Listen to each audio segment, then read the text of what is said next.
Bonjour à tous. Depuis hier, les sénateurs examinent le projet de loi de programmation pour la ville et la cohésion urbaine, un texte de François Lamy, un texte qui a pour objectif de réduire les inégalités entre les quartiers sensibles et les autres territoires et d'améliorer les conditions de vie des habitants de ces quartiers. D'octobre 2012 à janvier 2013 s'est tenue une large concertation sur le sujet, concertation à laquelle ont participé de nombreux sénateurs comme le rapporteur socialiste du texte, Claude Dillin, ou bien encore la sénatrice centriste Valérie Létard ou la communiste Laurence Cohen. De cette large concertation est né ce texte qui a pour objectif de refonder entièrement la politique de la ville, d'éviter le saupoudrage des crédits de l'État pour s'attaquer aux quartiers les plus pauvres, d'éviter un énième plan Marshall pour de réelles solutions structurelles de long terme. Tout de suite donc, retour aux discussions qui se sont tenues hier soir au Sénat. Nous reprenons la suite de la discussion du projet de loi adopté par l'Assemblée nationale après engagement accéléré de programmation pour la ville et la cohésion urbaine. Dans la discussion des articles, nous sommes parvenus à l'amendement numéro 49 au sein de l'article 1er. Cet amendement est présenté par Madame Benbassa. Cet amendement vise à assurer à la fois la bonne information des parlementaires quant à l'évolution des quartiers prioritaires de la politique de la ville et à veiller à ce qu'un débat annuel puisse se tenir quant à l'adéquation de la politique de la ville menée au déploiement des crédits ainsi qu'aux modalités de sa mise en œuvre pour atteindre les objectifs fixés. Ce débat annuel avec les parlementaires est essentiel afin de garantir la bonne adéquation et la bonne utilisation des crédits et de permettre une adaptation régulière des stratégies adoptées. La balance, donc. Je vous remercie. Quel est l'avis de la Commission ? La Commission pense que ce débat pourrait avoir lieu en l'état actuel, donc ce n'est pas la peine de l'inscrire dans la loi. D'ailleurs, l'année dernière, il y a eu un débat, vous avez participé, donc on peut dire que c'est satisfait, donc avis défavorable ou retrait. Quel est l'avis du ministre ? Oui, Monsieur le Président, le gouvernement partage l'avis du rapporteur, d'autant plus que le débat a lieu en loi de finances. Bon, et c'est le moment essentiel pour effectivement mesurer l'impact de la politique de la ville. Donc, je vous propose soit de retirer l'amendement, soit ça sera défavorable. Bien. Monsieur Raoul, vous souhaitez, Monsieur le Président, vous souhaitez intervenir ? Justement, Monsieur le Président, vous venez de donner le compte-rendu de la commission, de la conférence des présidents, et vous verrez qu'il y a un certain nombre de QOD, des questions orales avec débat, et dans lequel tous les groupes peuvent s'inscrire dans leurs niches qui leur sont attribuées. Et donc, ce n'est pas dans un texte de loi qu'on peut mettre ce genre d'implication. Et d'autre part, comme l'a dit Monsieur le ministre, c'est aussi une évaluation au niveau de la loi de finances qu'on regarde les crédits affectés à chaque mission.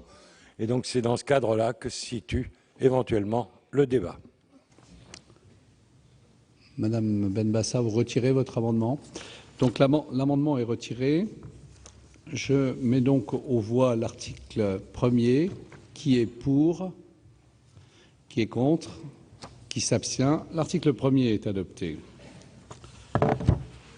J'en viens à l'article 1er bis A, pour lequel j'ai une demande de prise de parole de la part de Madame Schürch pour le groupe CRC.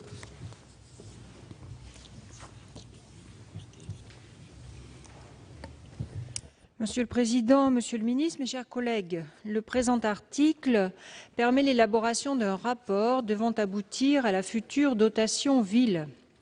Au-delà de l'évolution positive de son mode d'attribution, nous ne voudrions pas que cette création constitue juste un tour de passe-passe entre l'actuelle dotation de développement urbain et la future dotation ville.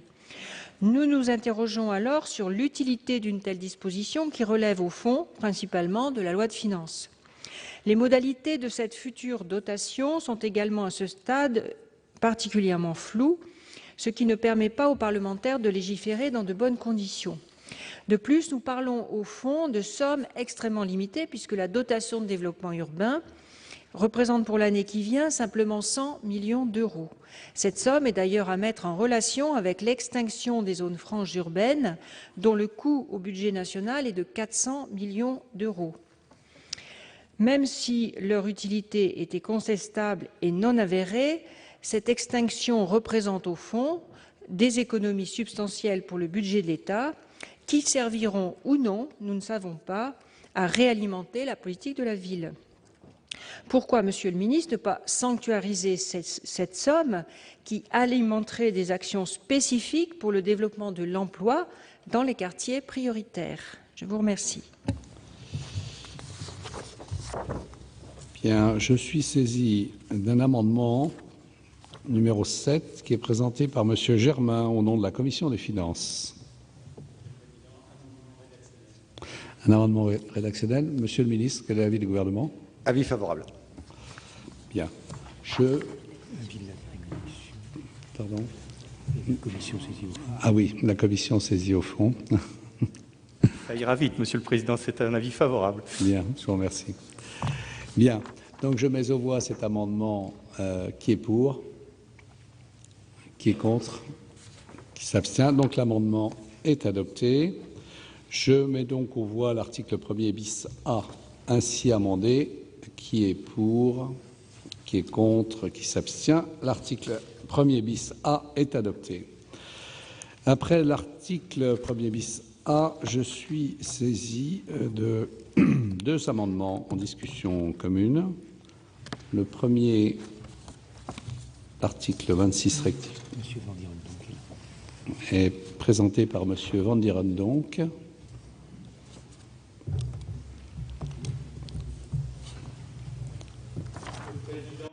On a vu récemment, à l'occasion de la discussion sur le texte concernant la métropole, que de plus en plus souvent, les métropoles et les communautés urbaines exerçaient au nom et pour le compte de l'État des délégations de compétences venant de l'État. C'est notamment vrai, rappelez-vous nos discussions, sur les aides à la pierre.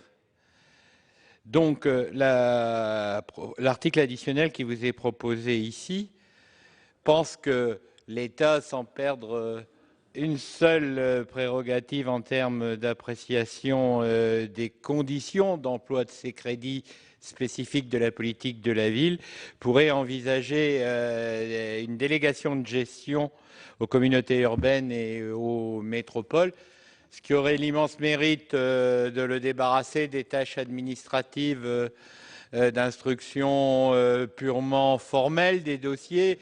Je pense aux fonctions de greffe du contrat de ville. Et je ne vous cache pas que l'intention des co-signataires est de pouvoir libérer toutes les marges de manœuvre des préfets délégués à la politique de la ville pour leur cœur de métier, qui doit être la mobilisation et l'adaptation du droit commun. Voilà le résumé de cette proposition. Bien, je vous remercie. L'amendement 2 rectifié présenté par Monsieur Bécaud, peut-être. Oui. Monsieur le Président, chers collègues, écoutez, il s'agit du même amendement et exactement au mot près. Donc, je le propose de la même façon. Il a déjà été à l'instant défendu. Bon. Il se ressemble beaucoup, mais je le prends comme tel. Mais voilà. Bien. Quel est l'avis de la Commission ? La Commission donne un avis défavorable parce qu'elle considère que là, il y a peut-être un contresens, parce qu'une telle délégation, pour ne pas dire une telle déconcentration, est contraire à une des lignes de force de la politique de la ville, qui est le contrat. C'est-à-dire qu'on ne délègue pas de l'argent, enfin des subventions, et puis après on en fait ce qu'on en veut. On met à disposition des collectivités territoriales des subventions pour faire quelque chose qui est inscrit dans le contrat. Donc là, ça nous paraît contradictoire avec ça, et la Commission a donné un avis défavorable.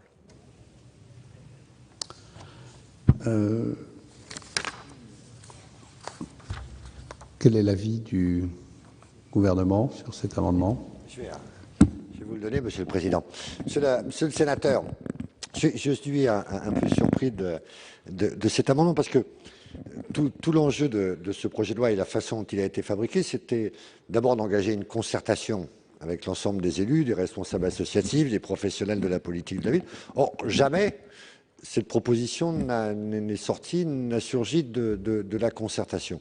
Donc voilà, déjà par principe, par rapport à la construction de ce projet de loi, je ne pourrais pas y être favorable. La deuxième chose, c'est que cette proposition est totalement incompatible avec l'article 1 que vous avez adopté tout à l'heure, qui dit que la politique de la ville est une politique de solidarité nationale. Voilà. Déléguer complètement, en fait, parce que la réalité, c'est déléguer complètement les crédits, donc en fait, les capacités d'intervention politique aux métropoles, ce serait priver l'État de sa capacité de pouvoir intervenir sur les contenus, en lien bien entendu avec les collectivités territoriales. Donc c'est pour ça que je suis opposé à cet amendement, que le gouvernement y est opposé. D'autant plus que dans la réalité, je sais bien, je vais dire, d'où a pu émerger cet amendement, puisque je pense tout particulièrement à l'agglomération lyonnaise. Bon, les choses se passent bien dans l'agglomération lyonnaise. Et l'agglomération lyonnaise est la preuve qu'effectivement un bon compromis, un bon travail entre une intercommunalité forte qui sait organiser sa politique de la ville avec les collectivités et l'État, produit d'excellents résultats, et donc je propose d'en rester là. Bien. Monsieur Van Dieren, donc. J'accepte de retirer cet amendement. Bien. Et Monsieur Bécaud? Je retire également cet amendement. Bien. Donc les deux amendements sont retirés. Je vous remercie. L'article 1er bis est supprimé. Nous en venons à l'article 2 avec une demande de parole de Madame Mireille Schurch. Oui, Monsieur le Président, Monsieur le Ministre, mes chers collègues, le présent article est particulièrement important. Il prolonge de 2 ans le programme national de rénovation urbaine. Il permet le lancement d'un nouveau programme de renouvellement urbain et enfin il complète les missions et le financement de l'ANRU. Nous ne pouvons que nous féliciter du lancement d'un PNRU 2 sur la période 2014-2024, attendu depuis longtemps et promis par le candidat Hollande. Nous nous félicitons également qu'aujourd'hui, et par ce projet de loi, la problématique des copropriétés soit enfin prise en compte et que la terminologie de renouvellement urbain ait supplanté celle de rénovation urbaine. Nous sommes satisfaits de la méthode qui a été la vôtre, Monsieur le Ministre, celle de la concertation.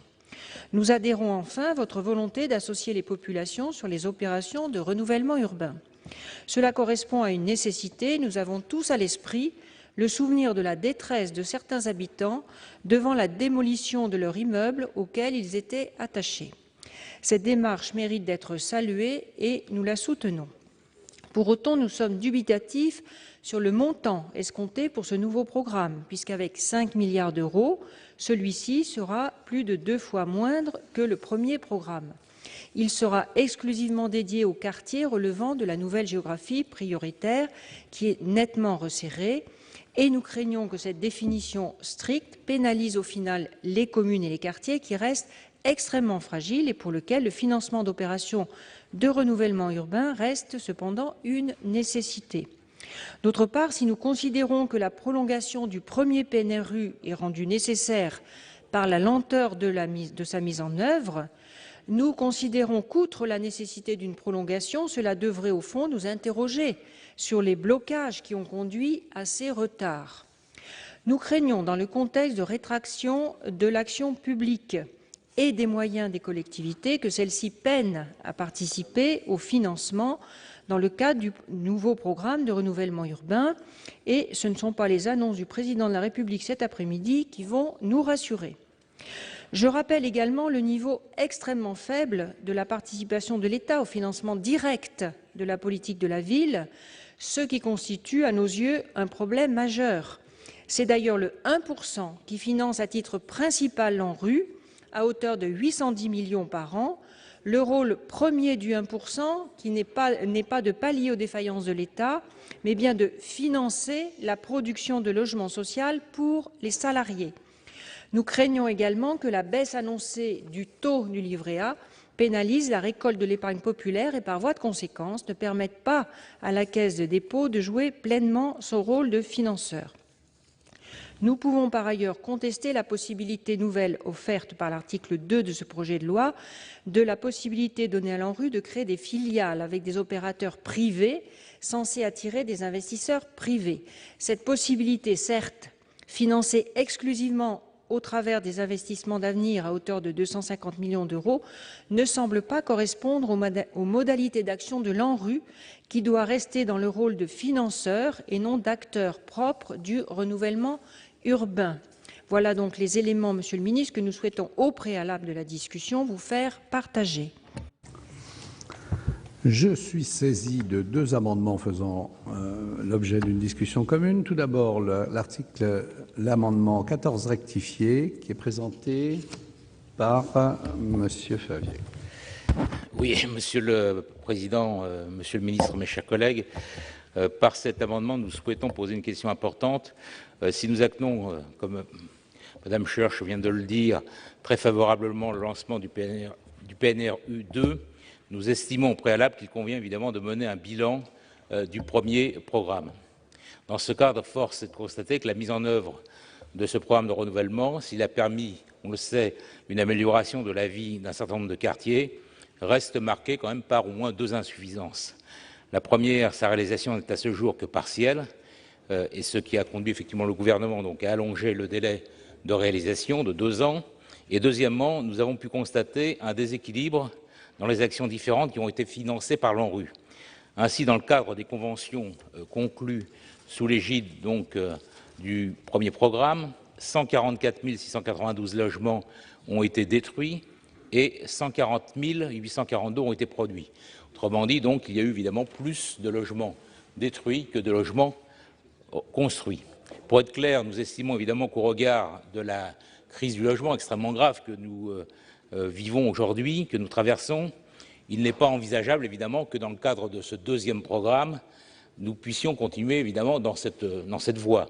Le nombre de productions de logements doit être évidemment au moins égal à celui des démolitions, c'est bien là le minimum. Et en tout cas, par exemple, pour ma part, je serais même favorable à ce qu'il soit assez nettement même supérieur, le nombre de logements reconstruits que des logements détruits. Ça n'est pas impossible, on a des tas d'exemples où, dans certaines villes, effectivement, les maires ont accepté d'aller plus loin, effectivement, que le 1 pour 1 et ont reconstruit plus de logements, effectivement, que de logements détruits. Pour cette raison, nous proposons donc par cet amendement de l'inscrire donc dans la loi de manière très claire, alors que nous allons revenir dans quelques jours sur le projet de loi Allure. Il semble que le projet de loi sur la ville donc, doit prendre en compte évidemment l'urgence aussi de contribuer à travers également son action, de répondre aussi à ce besoin, donc pour répondre aux besoins donc, de cette crise du logement et de ce déficit aujourd'hui dont nous souffrons. Monsieur Dillin, vous nous proposez l'amendement 86 au nom de la Commission des affaires économiques. Si vous le permettez, Monsieur le Président, je vais en profiter pour donner l'avis de la Commission sur l'amendement 14. Alors, dans une première version qui était du 1 pour 1, qui était un peu rigide, la Commission avait donné un avis défavorable, mais comme il y a une rectification très importante et que cette rectification correspond tout à fait à l'amendement 86 que je veux défendre maintenant, c'est-à-dire que la reconstruction doit tenir effectivement compte des besoins structurels en logements sociaux fixés dans le cadre des programmes locaux de l'habitat. Là, c'est exactement le même amendement, donc je vais donner un avis favorable, puisque la Commission a donné un avis favorable au mien. Donc voilà. Bien, Monsieur le Ministre, quel est votre avis sur ces deux amendements?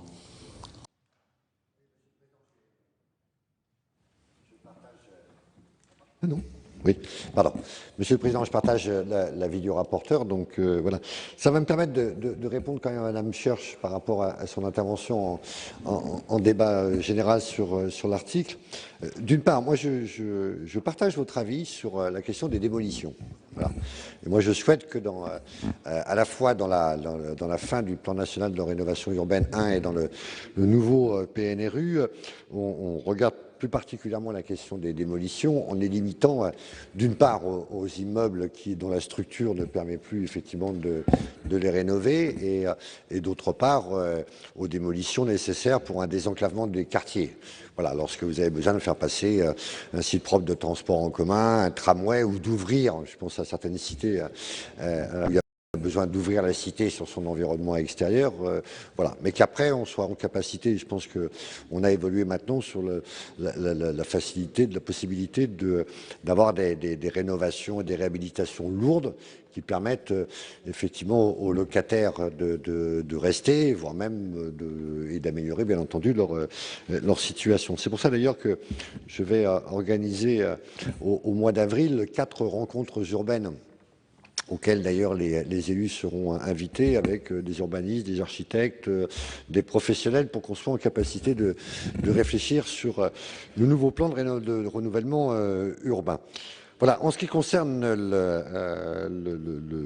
la question de la réalisation de l'actuel PNRU, il ne faut pas oublier quand même quelques facteurs. D'une part, le fait que, comme on est sur des financements croisés, vous pouvez avoir à la fois des collectivités territoriales qui ne peuvent pas suivre l'ANRU, vous pouvez avoir aussi des bailleurs qui sont dans cette situation. Vous avez aussi des fois des problèmes matériels ou des problèmes techniques. Je pense entre autres à la découverte d'amiante, voilà, qui non seulement ralentissent mais alourdissent le coût financier de la réhabilitation. Bon, l'ensemble de ces facteurs. Bon, et puis un dernier facteur que tout le monde oublie, c'est qu'il y a eu beaucoup de changements de municipalité en 2008 et que les programmes ont été révisés. Et donc ça a alourdi l'échéancier du plan national de rénovation urbaine 1. Voilà, donc tout ceci explique qu'on ait besoin d'aller jusqu'en 2015, mais à part quelques cas précis, j'ai pas d'inquiétude sur la réalisation potentielle. En tout cas, ce n'est pas un problème financier de la part de l'ANRU. Voilà. Sur le financement de l'ANRU, bon, nous sommes sur un financement croisé. J'allais me permettre cette facétie à Madame la sénatrice en vous disant ce soir que, après tout, le socialisme, voire le communisme, c'est quand même d'aller chercher l'argent là où il est. Voilà, et que personne ne se plaindra du fait que les partenaires sociaux, et tout particulièrement le patronat, financent le logement social. En tout cas, pas vous ni moi. Voilà. Bon, l'important, c'est que nous ayons un cocktail équilibré et que nous soyons en capacité de pouvoir garder la maîtrise politique de l'ensemble de ce programme. Voilà. Quant à finir sur le rôle de l'ANRU en matière de développement économique et de participation au capital d'entreprises spécialement dédiées, là encore, je le rappelle, on est bien dans le cadre d'opérations de développement économique avec un financement spécifique du plan investissement d'avenir en ce qui concerne le développement économique des quartiers. Voilà. Donc ça n'obère pas du tout, bien entendu, la suite des opérations de rénovation urbaine, quoi. Voilà. Néanmoins, je suis le rapporteur sur l'amendement. Monsieur Dallier, vous avez la parole pour explication de vote. Merci, Monsieur le Président, Monsieur le Ministre, mes chers collègues. Écoutez, moi, je ne me lancerai pas dans une tentative de définition du socialisme et du communisme, surtout après la conférence de presse de cet après-midi.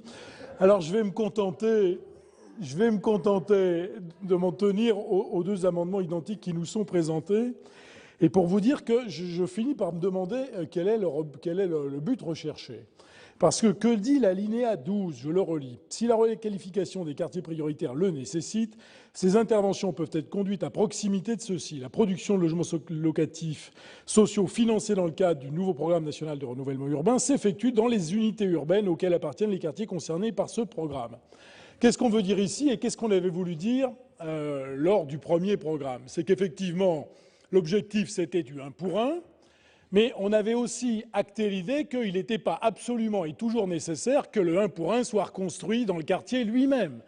On avait quand même, et je pensais que tout le monde était d'accord, mis en évidence la nécessité de mixité sociale. Donc on a essayé d'attirer des promoteurs, de faire de l'accession sociale, du logement intermédiaire. Donc on a parfois décidé de reconstruire ailleurs. Et dans ma commune, au pavillon Sous-Bois, il y a eu des reconstructions qui ont été comptées du 1 pour 1 avec des opérations à Sevran, si ma mémoire est bonne. Ça me semble de bonne logique et je pense qu'il ne faut pas sortir de là, il ne faut pas effectivement revenir à une règle stricte. Alors que dit l'amendement, et c'est là où tout d'un coup j'ai un doute, On nous propose de compléter l'alinéa 12 que je viens de lire par la phrase suivante. Ce programme doit garantir une reconstitution de l'offre de logement locatif social démoli compatible avec les besoins structurels en logements locatifs sociaux fixés par les programmes locaux de l'habitat. Oups. D'abord, je veux vous dire que c'est un peu compliqué à comprendre. Maintenant, si on se situe dans la... Mais attendez, mon cher collègue Dillin, si on se situe dans la métropole du Grand Paris en première couronne, qu'est-ce que c'est que la traduction concrète de ce qui est écrit ici? Moi, j'ai un peu de mal à comprendre jusqu'où...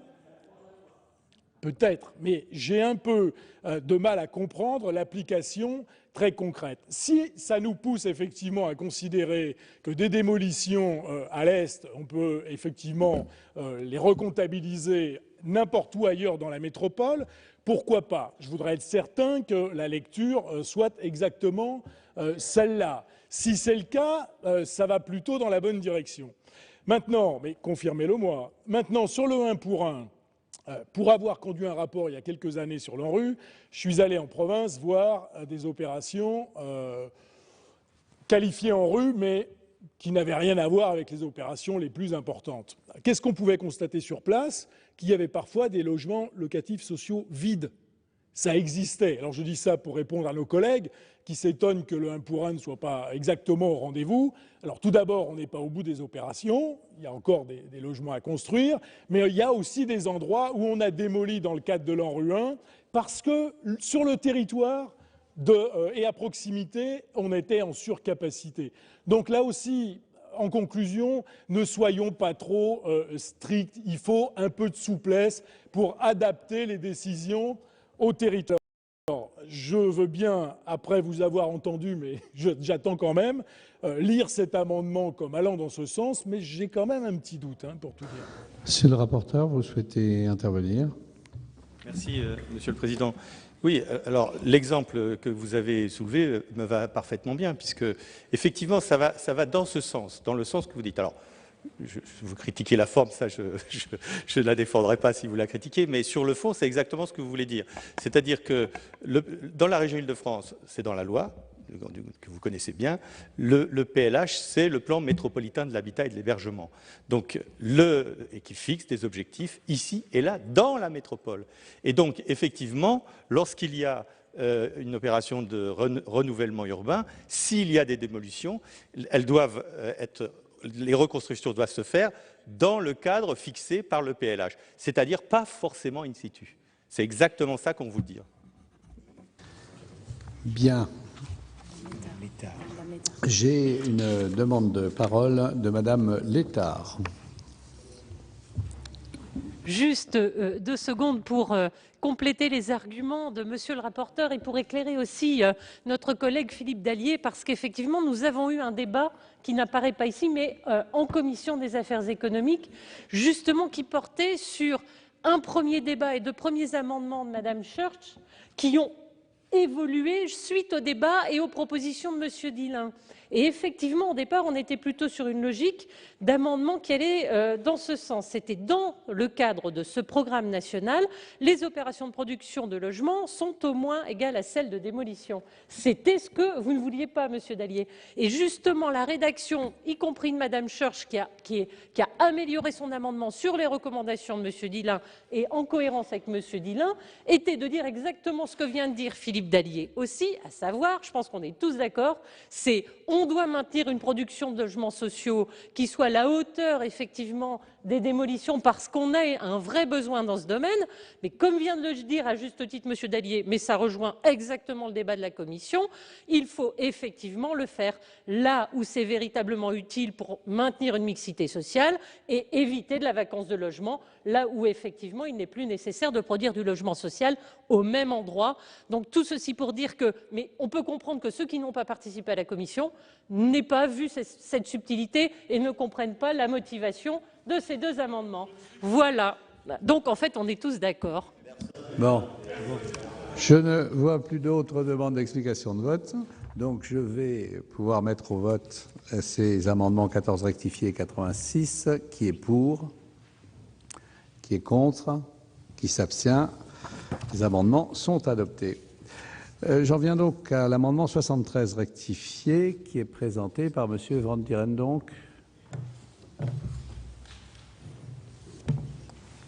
Bon, c'est un amendement sur lequel Madame Létard pourra aussi se retrouver, hein, puisque quand on est originaire d'une région qui est quand même marquée par les mutations des trois principales mono-industries issues du 19e siècle, on sait très bien que la majorité des quartiers prioritaires vont se trouver accolés à des friches industrielles où ici même, à l'origine du Sénat d'ailleurs et de plusieurs de mes collègues, on a essayé de donner un statut à l'occasion de la loi Allure. Donc, je voulais juste avoir une précision dans l'alinéa 13 en question pour bien montrer, si on pouvait ajouter, après les mots activité économique et commerciale, que la reconquête des friches est bien éligible potentiellement au financement pour le renouvellement urbain de l'ANRU. Bien. Quel est l'avis de la commission, Monsieur Dillin? Avec beaucoup de tristesse, je vais encore dire à Monsieur Van der Endonck de retirer son amendement parce qu'il nous semble que l'alinéa 13 est déjà très clair là-dessus puisqu'on parle d'un aménagement du territoire et citant effectivement déjà toutes les possibilités. Et donc, pour moi, ça implique de façon claire les friches industrielles. Donc, il y a dans la loi actuellement pour l'aménageur la possibilité de prendre les friches industrielles. Donc, enfin, moi je veux bien qu'on le rajoute, mais ça sera exactement la même chose, quoi. Ça ne donnera rien de plus à la loi. Ministre, quel est l'avis du gouvernement? Oui, Monsieur le Président, je partage l'avis du rapporteur. Les friches, elles vont être prises en compte d'ailleurs dans la géographie prioritaire, parce que c'est vrai que c'est une spécificité de votre région, et nous, j'y fais très attention, puisque je sais d'ailleurs que ça peut fausser la carte de la géographie prioritaire, donc on est en train de regarder cela. Mais effectivement, à partir du moment où on est dans un quartier prioritaire de la politique de la ville, l'ANRU peut financer des équipements publics, des réhabilitations, des reconstructions, et bien entendu, s'il y a une friche au milieu, la valoriser. Donc je considère que l'amendement est satisfait au regard du texte. Donc, oui, Monsieur Van der Endonck. Je suis tout prêt à le retirer dès lors qu'il restera la trace du procès-verbal et le fait que les coûts inhérents aux dépollutions, démolitions, recyclage, c'est-à-dire retour sur le marché à des coûts comparables, sont éligibles à l'ANRU. Je remercie tant le rapporteur que le ministre d'avoir apporté cette importante précision. Bien, l'amendement 73 rectifié est retiré. L'amendement numéro 9 suivant n'est pas défendu. J'en viens à l'amendement 51 présenté par Madame Benbassa pour le groupe écologiste. La transition énergétique et écologique de notre société passe par un programme ambitieux de rénovation thermique des bâtiments. Le PNRU 2 doit donc tenir compte de cet objectif de performance énergétique des bâtiments, mais aussi du bâti urbain, mobilier, etc.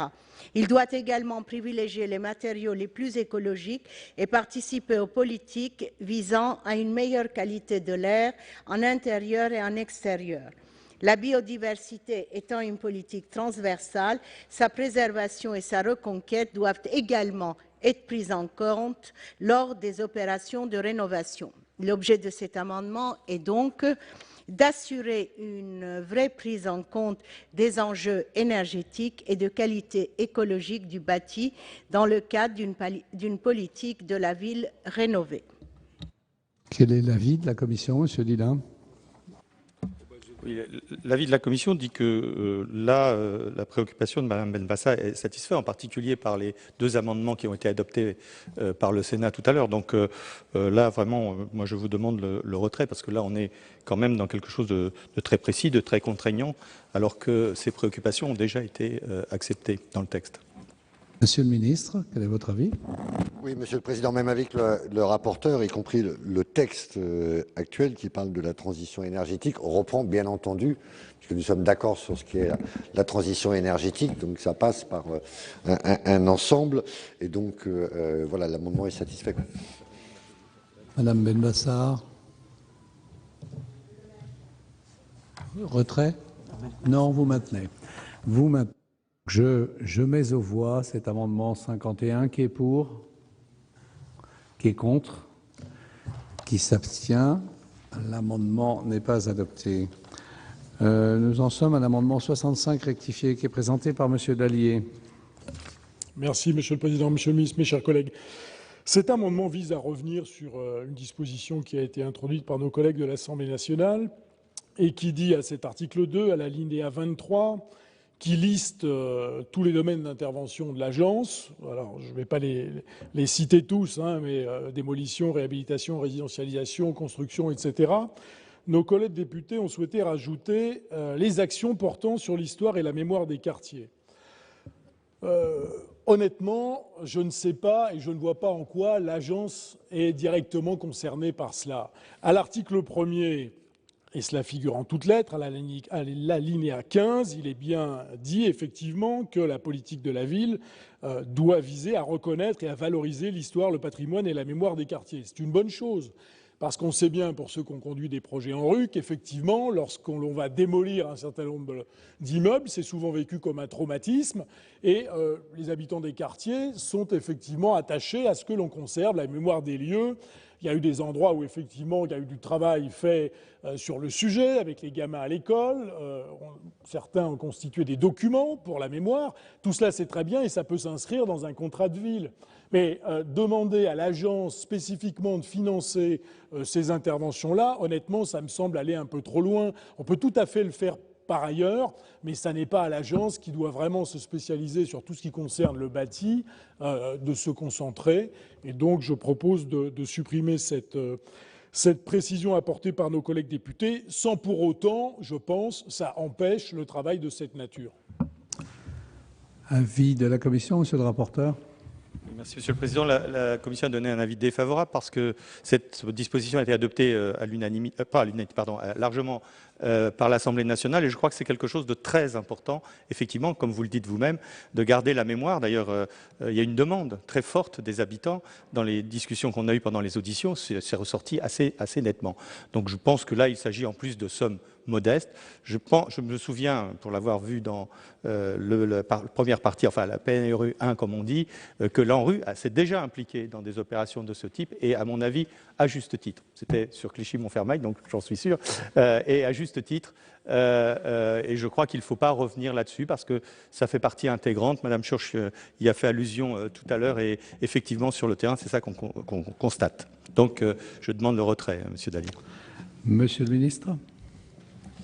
Oui, Monsieur le Président, c'est un avis totalement défavorable que je voudrais prononcer parce qu'il va totalement à l'encontre de l'esprit et de la lettre de ce projet de loi qui fait que les opérations de renouvellement urbain ne sont pas indissociables des opérations de cohésion sociale et la question de la mémoire en fait partie. On ne peut pas considérer que les uns sont chargés de la démolition, de la restructuration, du renouvellement urbain, et ainsi de suite, et les autres seraient chargés des actions de cohésion sociale, de mémoire, de lien entre les habitants. Voilà, c'est un tout. Bon. Et c'est vrai que lorsque on procède, comme vous l'avez dit d'ailleurs, à un renouvellement urbain à l'intérieur d'un quartier, il y a un vrai traumatisme, voilà, une vraie violence. Voilà, j'ai été pour ma part, je pense entre autres à Vénissieux, où les habitants vous expliquent que ça fait 30 ans que l'on procède au renouvellement du quartier. Ça fait quasiment 2 générations qui sont concernées par cela. La question de la mémoire du bâti et des habitants, et du territoire auquel ils appartiennent, y compris avant même que ce bâti ait existé, parce que je crois que c'est un tout, voilà, est une chose majeure et je ne vois pas pourquoi l'Agence nationale de rénovation urbaine ne participerait pas, voilà, dans le cadre, entre autres, des maisons de projet, au fait de participer aux actions de mémoire du quartier, du territoire et de ses habitants. Bien.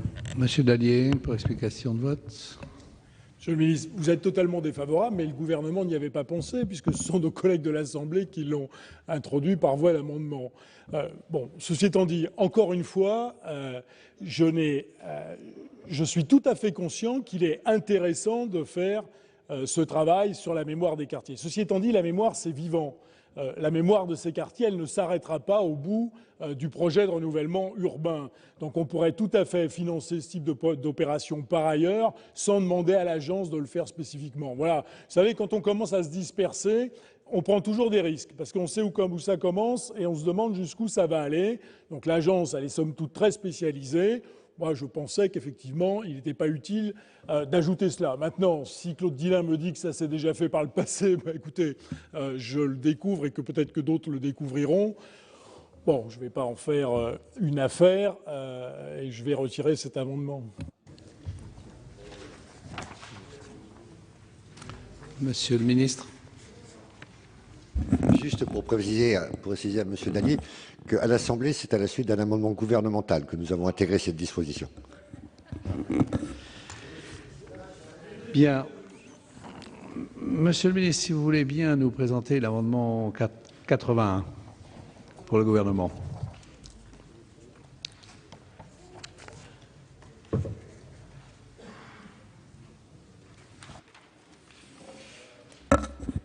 Oui, Monsieur le Président. Il s'agit d'une reprise d'un amendement qui n'a pas été accepté à cause de l'article 40, qui prévoyait, un amendement de Mme Benbassa, qui prévoyait le fait qu'on réserve 1% des montants des opérations de renouvellement urbain liées à la participation citoyenne, à la concertation et à la co-construction des projets. Alors c'est vrai que le 1% c'est une référence historique. Bon, voilà, ça pouvait être intéressant. En même temps, on regarde les volumes concernés. On voit par exemple le PNRU de Clichy-sous-Bois, c'est 600 millions d'euros. Il a consacré 6 millions d'euros à la concertation sur la ville de Clichy-sous-Bois. Même l'ancien maire de Clichy n'aurait pas, dans ses rêves les foufous, n'y aurait pas pensé. Mais néanmoins, il faut pouvoir garder l'esprit.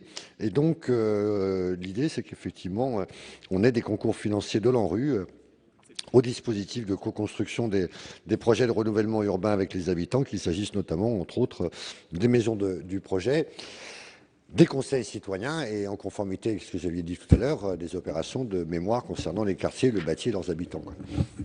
Quel est votre avis, monsieur le rapporteur? La Commission a donné un avis favorable, même très favorable, puisqu'il s'agit d'aller dans le sens de la co-construction.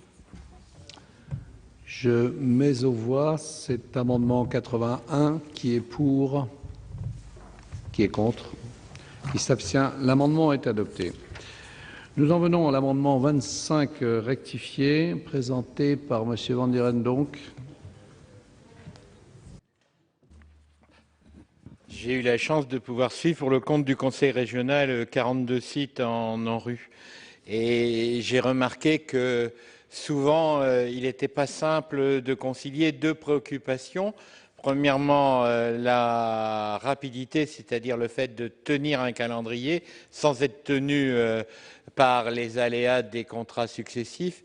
Et troisièmement, c'est de plus en plus fondamental, tenir la performance énergétique. Comment le faire et en même temps en échappant, parce que j'y vois plus d'inconvénients que d'avantages, au PPP. Donc, en travaillant sur cette question avec mon collègue Michel Lelbar, on est arrivé à la rédaction de cet amendement qui vise à permettre justement au marché intégré, c'est-à-dire ce qu'on appelle les conceptions, réalisations, exploitation et maintenance, de pouvoir être reconnus comme des outils efficaces et performants socialement, écologiquement, au niveau de l'ANRU. Voilà. Bien. Quel est l'avis de la Commission, M. Dillain? Alors, la Commission comprend bien cette préoccupation qui est, je dirais, ancienne à l'Agence nationale de rénovation urbaine, de façon à ce qu'effectivement améliorer la rapidité des opérations. Néanmoins, la Commission se pose des questions d'ordre juridique. Elle considère qu'il y a une grande insécurité juridique et donc elle a demandé le retrait ou un avis défavorable. Et Monsieur le ministre, quel est votre avis? Oui, Monsieur le Président. Effectivement, cet amendement fait partie, comme l'a dit le rapporteur, des fois des préoccupations anciennes. Alors, je suis mal jugé pour remplacer, puisque je ne suis ministre que depuis 20 mois, de l'Agence nationale de rénovation urbaine. Néanmoins, je dois vous avouer que je n'ai pas compris pourquoi. Et que personne n'a été encore en capacité de me l'expliquer, puisque le CREM, c'est une sorte de contrat de partenariat public-privé. Bon. Et que je ne vois pas pourquoi on emploierait des PPP pour la construction et l'entretien d'équipements publics à l'intérieur des quartiers de rénovation urbaine. Donc, je sais que ça fait partie peut-être des usages qui visent à ce qu'à chaque fois on remette sur l'ouvrage sur le métier pour qu'au bout d'un moment il y ait un ministre qui accepte. Mais personnellement, comme je n'ai toujours pas compris l'utilité et que je vois même les dangers d'une telle méthodologie, je prononce un avis totalement défavorable.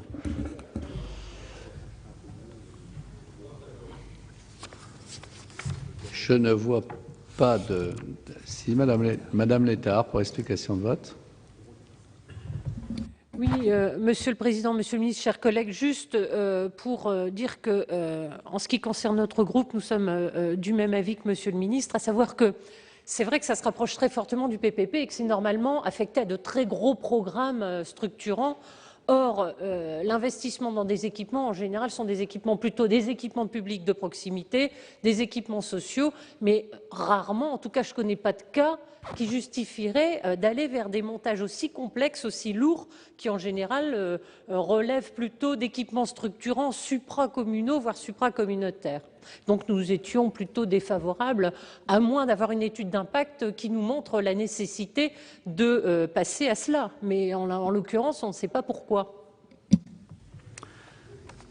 Je ne vois pas d'autres demandes d'explication de vote. Je vais donc mettre aux voix cet amendement 25 rectifié. Qui est pour? Qui est contre? Qui s'abstient? Il n'est pas adopté. Nous en venons à deux amendements et un sous-amendement faisant l'objet d'une discussion commune. L'amendement 54 rectifié est présenté par Madame Benbassa.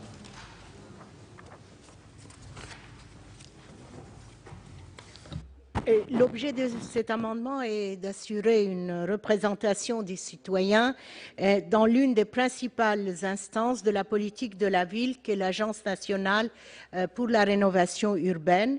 Les auteurs du présent amendement recommandent qu'un tiers du conseil d'administration de l'ANRU soit ouvert à la représentation associative et citoyenne. J'en viens à l'amendement 16 qui est présenté par Madame Kickerman. Oui, Monsieur le Président, Monsieur le Ministre, mes chers collègues, par cet amendement simple dont vous nous avez dit partager l'objectif, Monsieur le rapporteur, nous souhaitons en tout cas permettre que des représentants des associations de locataires puissent intégrer le conseil d'administration de l'ANRU. Poser aujourd'hui l'exigence d'une meilleure association des citoyens à la politique de la ville impose de trouver les traductions institutionnelles à ce principe. Dans ce cadre, les associations de locataires représentatives, tant au niveau national, auraient toute leur place à ce Conseil de l'ANRU, qui comporte aujourd'hui 27 personnes représentant l'État, les collectivités et les organismes intervenant dans la politique du logement social. Il existe un quatrième collège composé de personnalités qualifiées, mais qui, dans la réalité, est exclusivement composé d'élus. Nous proposons donc de réécrire l'article de la loi de 2003 relative à la politique de la ville et à la composition du conseil d'administration de l'ANRU. En effet, l'article 11 stipule aujourd'hui que l'Agence nationale pour la rénovation urbaine est administrée par un conseil d'administration composé en nombre égal d'une part de représentants de l'État, d'autre part de représentants des communes, de leur établissement public de coopération intercommunale compétent, des conseils généraux, des conseils régionaux, de l'Union d'économie sociale du logement, de l'Union nationale des fédérations d'organismes d'habitation à loyer modéré, des sociétés d'économie mixte, de la Caisse des dépôts et consignations, de l'Agence nationale de l'habitat, ainsi que de personnalités qualifiées, mais jamais des représentants des locataires.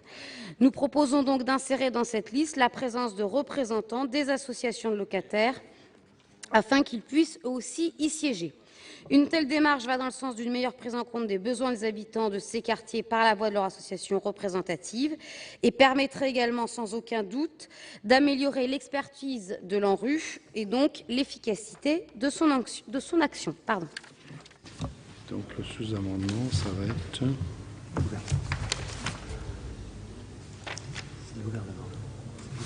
Et le gouvernement présente un sous-amendement 82 à l'amendement numéro 16. Peut-être en... Oui. Oui, il y en aura plus. Excusez-moi, Monsieur le Président. Oui, effectivement, l'amendement prolonge celui présenté par Madame Cukierman, qui effectivement partage l'avis sur le fait qu'il faut qu'il y ait une représentation des locataires. Voilà. Cependant, l'amendement impliquerait d'intégrer les représentants de toutes les associations de locataires représentatives au niveau national, ce qui ajouterait beaucoup de membres au conseil d'administration de l'ANRUD, qui comporte déjà 36 personnes. Voilà.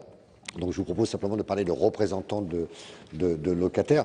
Ça me permet peut-être de répondre tout de suite aussi, Monsieur le Président, si vous souhaitez, à l'amendement de Madame Benbassa. Donc je comprends la volonté, mais là nous sommes sur quelque chose qui est totalement impossible. Désigner un représentant, j'allais dire, excusez-moi cette formule, représentatif de l'ensemble des habitants des quartiers sur un conseil d'administration de 36 membres, bon, me semble totalement impossible. Les règles de représentation au sein du conseil d'administration de l'ANRU ont été codifiées. Moi, je ne souhaite pas qu'on étende le CA de l'ANRU. Je pense que déjà, en ayant une représentation des associations de locataires, on répond en partie à votre questionnement et à votre volonté, mais néanmoins, aller plus loin me semble matériellement totalement impossible, quoi. Bien, monsieur le rapporteur, si vous pouvez nous donner votre avis sur l'ensemble des amendements et sous-amendements. Je vous confirme, Madame Cukierman, que je considère que dans l'esprit de la loi, il est absolument impensable de faire qu'il n'y ait pas de représentants de locataires dans le conseil d'administration de l'Agence nationale de rénovation urbaine. En revanche, je pense que l'amendement de Mme Benbassa est très compliqué puisque c'est un tiers, donc là ça demande un démantèlement total de l'actuel conseil d'administration. Mais la Commission a donné un avis favorable à l'amendement de Mme Cukierman, que Mme Cukierman a proposé, à condition que le sous-amendement du gouvernement soit accepté. Donc c'est un avis favorable au sous-amendement et s'il est voté, favorable à l'amendement de Mme Cukierman. Bien. Donc, retirer l'amendement 54 rectifié et retiré. Je mets donc aux voix le sous-amendement 82 présenté par le gouvernement. Qui est pour? Qui est contre? Qui s'abstient? Donc le sous-amendement est adopté. Je mets donc aux voix l'amendement 16 ainsi rectifié. Même vote, je suppose. L'amendement est par conséquent adopté. Nous en venons à l'amendement 15 rectifié, qui est présenté par Madame Schürch. Oui, Monsieur le Président, Monsieur le Ministre, mes chers collègues. Donc cet amendement pose un principe simple. Le financement de l'ANRU doit relever principalement de la solidarité nationale et donc du budget de l'État. Ainsi, il faut se rappeler qu'initialement, la loi du 1er août 2003 avait posé le principe d'un financement paritaire de l'ANRU par l'État et le 1% logement. Cependant, comme le souligne le rapport sur ce projet de loi, l'État s'est depuis désengagé, notamment avec la loi du 25 mars 2009, dite loi Moll, qui a conduit à faire reposer quasi entièrement le financement de l'ANRU par Action Logement. Aujourd'hui, le 1% assure en effet 800 millions d'euros à l'ANRU chaque année. Ce retrait de l'État conduit à une externalisation du financement de la politique de logement. Nous contestons la multiplication des missions d'Action Logement et cela nous inquiète. Le 1% logement est mis à contribution donc pour la rénovation urbaine, pour le financement des aides des APL, pour les aides à la pierre et bientôt, vous le savez, la garantie universelle des loyers. Par cet amendement, il s'agit donc de rappeler à l'État ses obligations en matière de financement de la politique de la ville. Cet amendement reprend en réalité l'article 17 de la proposition de loi déposée en mars 2011 par le groupe socialiste à l'Assemblée nationale et, vous le savez par vous-même, Monsieur le ministre. Nous espérons qu'au moins sur les principes, nous pourrons nous retrouver. Je rappelle ici que l'adoption de cet amendement ne mettrait nullement en péril les ressources actuelles de l'ANRU, comme on l'a tenté de nous le faire croire, mais permettrait simplement d'affirmer le principe qui resterait à traduire dans le cadre des prochaines lois de finances. Quel est l'avis de la Commission ? Oui, la Commission déplore effectivement le retrait de l'État depuis de nombreuses années et souhaite le retour de l'État. Mais aujourd'hui, il paraît difficile de faire passer cet amendement. Contrairement à ce que vous dites, je crains qu'on abandonne des financements garantis. Je ne vais pas reprendre la formule du ministre, je vais lui laisser le soin de la redire. Mais je crains qu'on abandonne des financements garantis au bénéfice, mais je mets beaucoup de guillemets à bénéfice, de financements qui sont loin d'être garantis. Donc c'est un avis défavorable, ou enfin un retrait ou un avis défavorable. Monsieur le ministre. Oui, Madame Chère, je ne vais pas revenir sur ce que j'ai pu dire tout à l'heure sur ma définition du socialisme et du communisme. Néanmoins, pardon ? Oui, tout à fait. Voilà, bon, mais néanmoins, il y a effectivement un cocktail de financement de la rénovation urbaine où l'État apporte sa part, puisqu'il y a une taxe sur les plus-values de cession immobilière élevée, en partie affectée à l'ANRU depuis la fin 2012. Bon, moi, ce qui me semble important, compte tenu du contexte, après tout, si nous avons un accord avec Action Logement sur le financement de la rénovation urbaine, après tout, je veux dire, moi, je n'ai pas de désaccord. Et si, effectivement, les capacités de l'État peuvent être redéployées sur d'autres budgets, je ne vois pas là aussi où il peut y avoir de difficultés. L'important, c'est qu'on puisse avoir un financement qui soit soutenu d'une part du premier plan de rénovation urbaine, ce qui est le cas. Bon, même si ça n'a pas pris le rythme que d'aucuns auraient souhaité, mais là encore, je vous ai rappelé tout à l'heure les difficultés et les contraintes par rapport à un plan de telle ampleur, et l'important c'est que soit sécurisé surtout le nouveau plan de renouvellement urbain, ce que je vous confirme. Bien. Donc je mets aux voix cet amendement. Monsieur Dallier souhaite intervenir auparavant pour explication de vote. Oui, Monsieur le Président, merci. Monsieur le Ministre, mes chers collègues. C'est vrai qu'en son temps, comme rapporteur spécial, j'avais aussi regretté le désendettement de l'État, qui à l'époque avait été fort critiqué sur les bancs de ce qu'était l'opposition. Bon, aujourd'hui, tout le monde s'en accommode.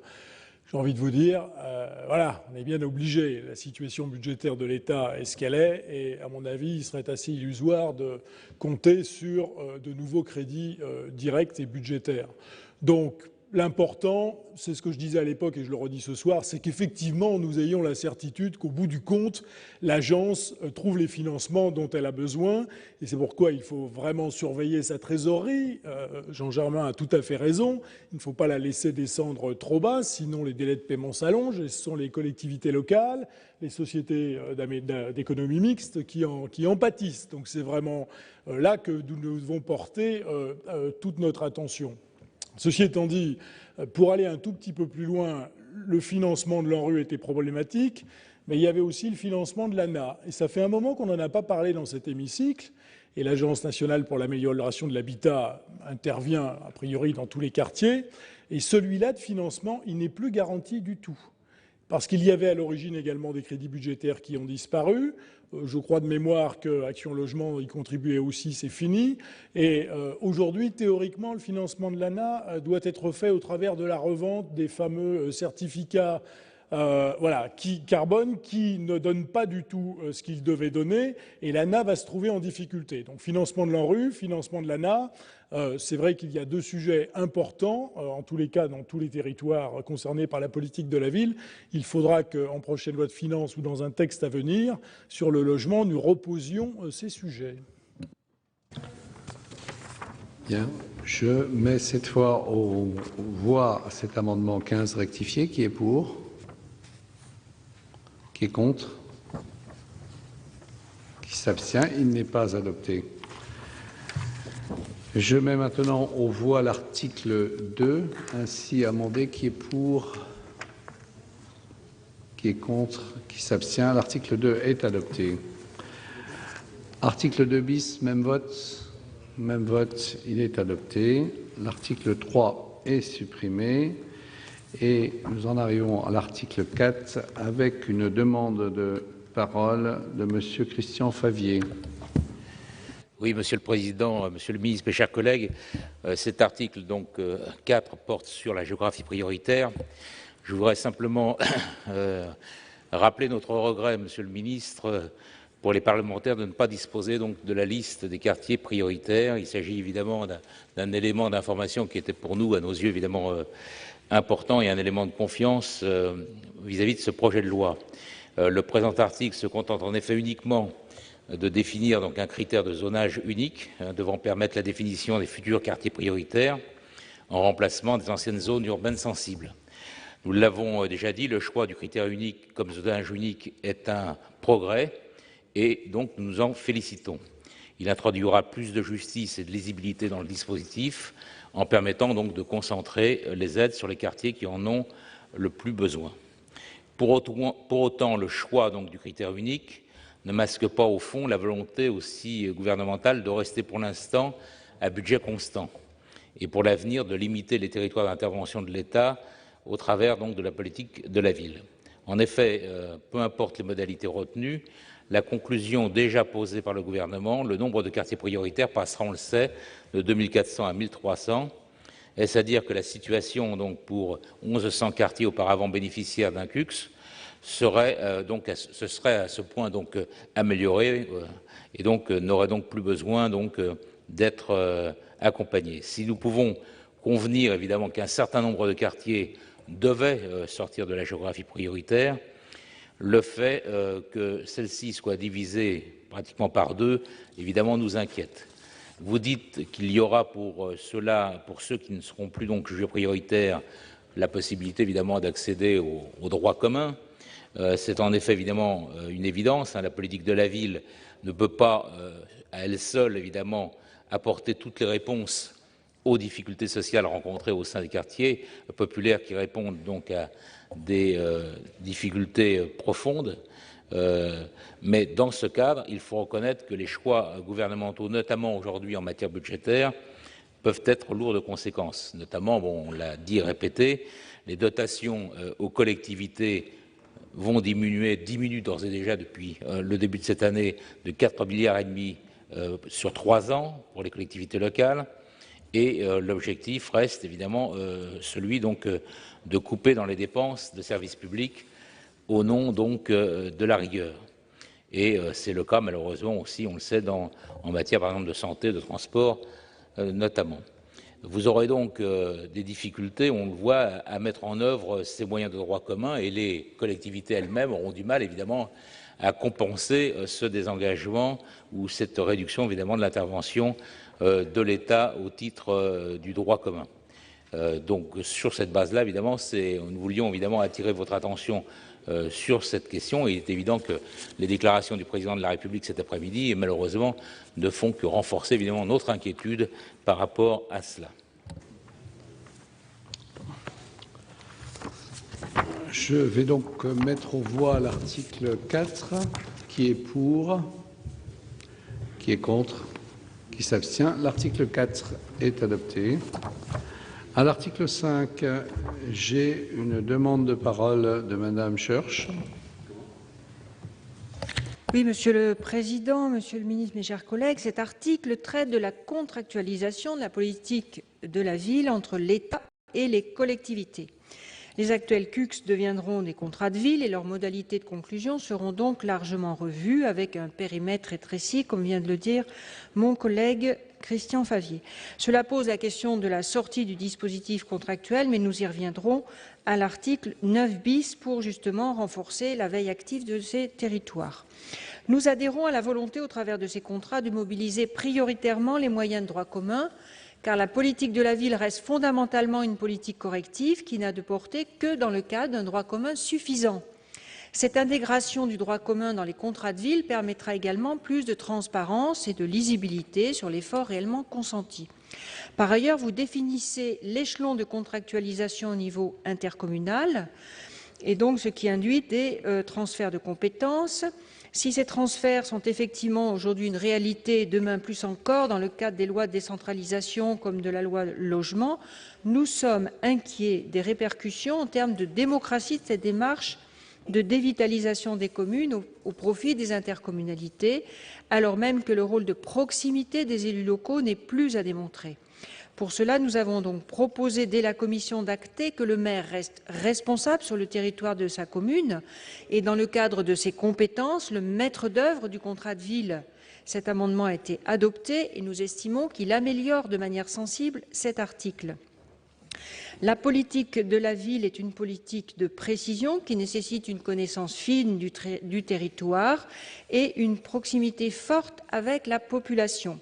Cela nécessite à nos yeux non de renforcer les transferts de compétences et l'éloignement des prises de décision, mais de travailler, comme vous l'avez d'ailleurs écrit, à la co-construction avec les habitants bien sûr, mais aussi avec l'ensemble des élus concernés par un territoire, et ce, de l'élaboration du diagnostic à la mise en œuvre du contrat de ville. Et nous serons à ce titre très attentifs à l'association de la population des quartiers concernés.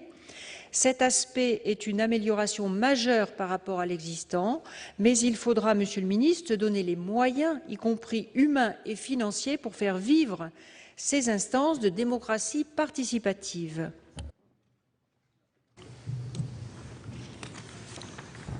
Qui présente l'amendement 17? C'est Madame Kuckerman.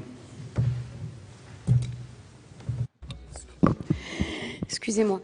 Monsieur le Président, Monsieur le Ministre, mes chers collègues, nous entrons bien évidemment à travers cet amendement sur le travail sur l'article, et donc cela rejoint les propos que viennent de tenir ma collègue Mireille Schörch, puisque à travers ce premier amendement, nous souhaitons supprimer les mots à l'échelle intercommunale afin de lever une ambiguïté liée à la rédaction de ce projet de loi. Nous avons bien compris que vous souhaitiez, Monsieur le Ministre, affirmer que l'échelon pertinent pour la conclusion des nouveaux contrats de ville était cet échelon intercommunal. Pour autant, la rédaction actuelle de ce projet de loi reste au milieu du gué. Vous contraignez en effet la conclusion des contrats de ville à l'échelle intercommunale sans pour autant en faire une compétence obligatoire pour ces mêmes intercommunalités. Il semble ainsi difficile de contraindre des intercommunalités qui ne disposeraient pas de compétences politiques de la ville à être signataires de contrats de ville. Que se passera-t-il d'ailleurs si certaines intercommunalités refusent d'être signataires? Vous aviez effectivement prévu une sanction pécuniaire initialement. Nous avons obtenu en commission sa suppression puisqu'elle semblait injuste et inefficace. De fait, à partir du moment où il ne s'agit pas d'une compétence obligatoire des EPCI, il n'y a alors à nos yeux aucune légitimité juridique ni même politique à imposer ce périmètre intercommunal pour la conclusion de ces contrats de ville. Vous aurez donc compris que nous ne contestons pas la pertinence de cette échelle intercommunale telle que le proposée par principe, mais simplement l'automaticité de cette échelle. Sur le fond, nous considérons que la bonne démarche est celle du respect de la volonté des collectivités concernées et de laisser le temps de la construction. De plus, les problématiques soulevées par un contrat de ville sont par définition denses, complexes, puisqu'elles touchent d'abord à l'humain. Les maires, de par leur rôle de proximité, sont alors un maillon essentiel de tout contrat de ville. C'est la vision que nous portons. Nous estimons donc inefficace de contraindre que ce contrat de ville soit systématiquement conclu à l'échelle intercommunale. Nous estimons nécessaire, au contraire, de garantir une certaine souplesse, ce que pourrait permettre notre amendement. Avis de la Commission, Monsieur Dillin.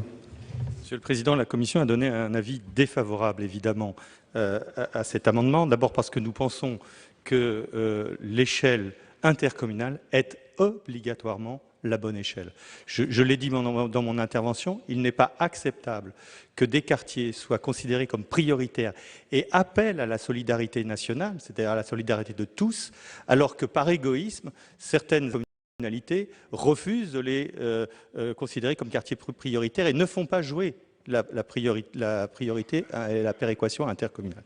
Donc c'est une première réponse. La deuxième réponse, Mme Schorsch l'a dit dans son intervention, je crois que ce qui est intéressant dans ce texte de loi, c'est qu'il y a une très bonne articulation entre le niveau intercommunal et le maire.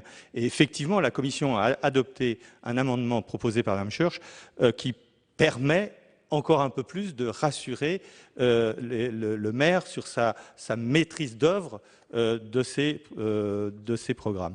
Donc la Commission pense qu'il faut impérativement que ces contrats soient signés à l'échelle intercommunale.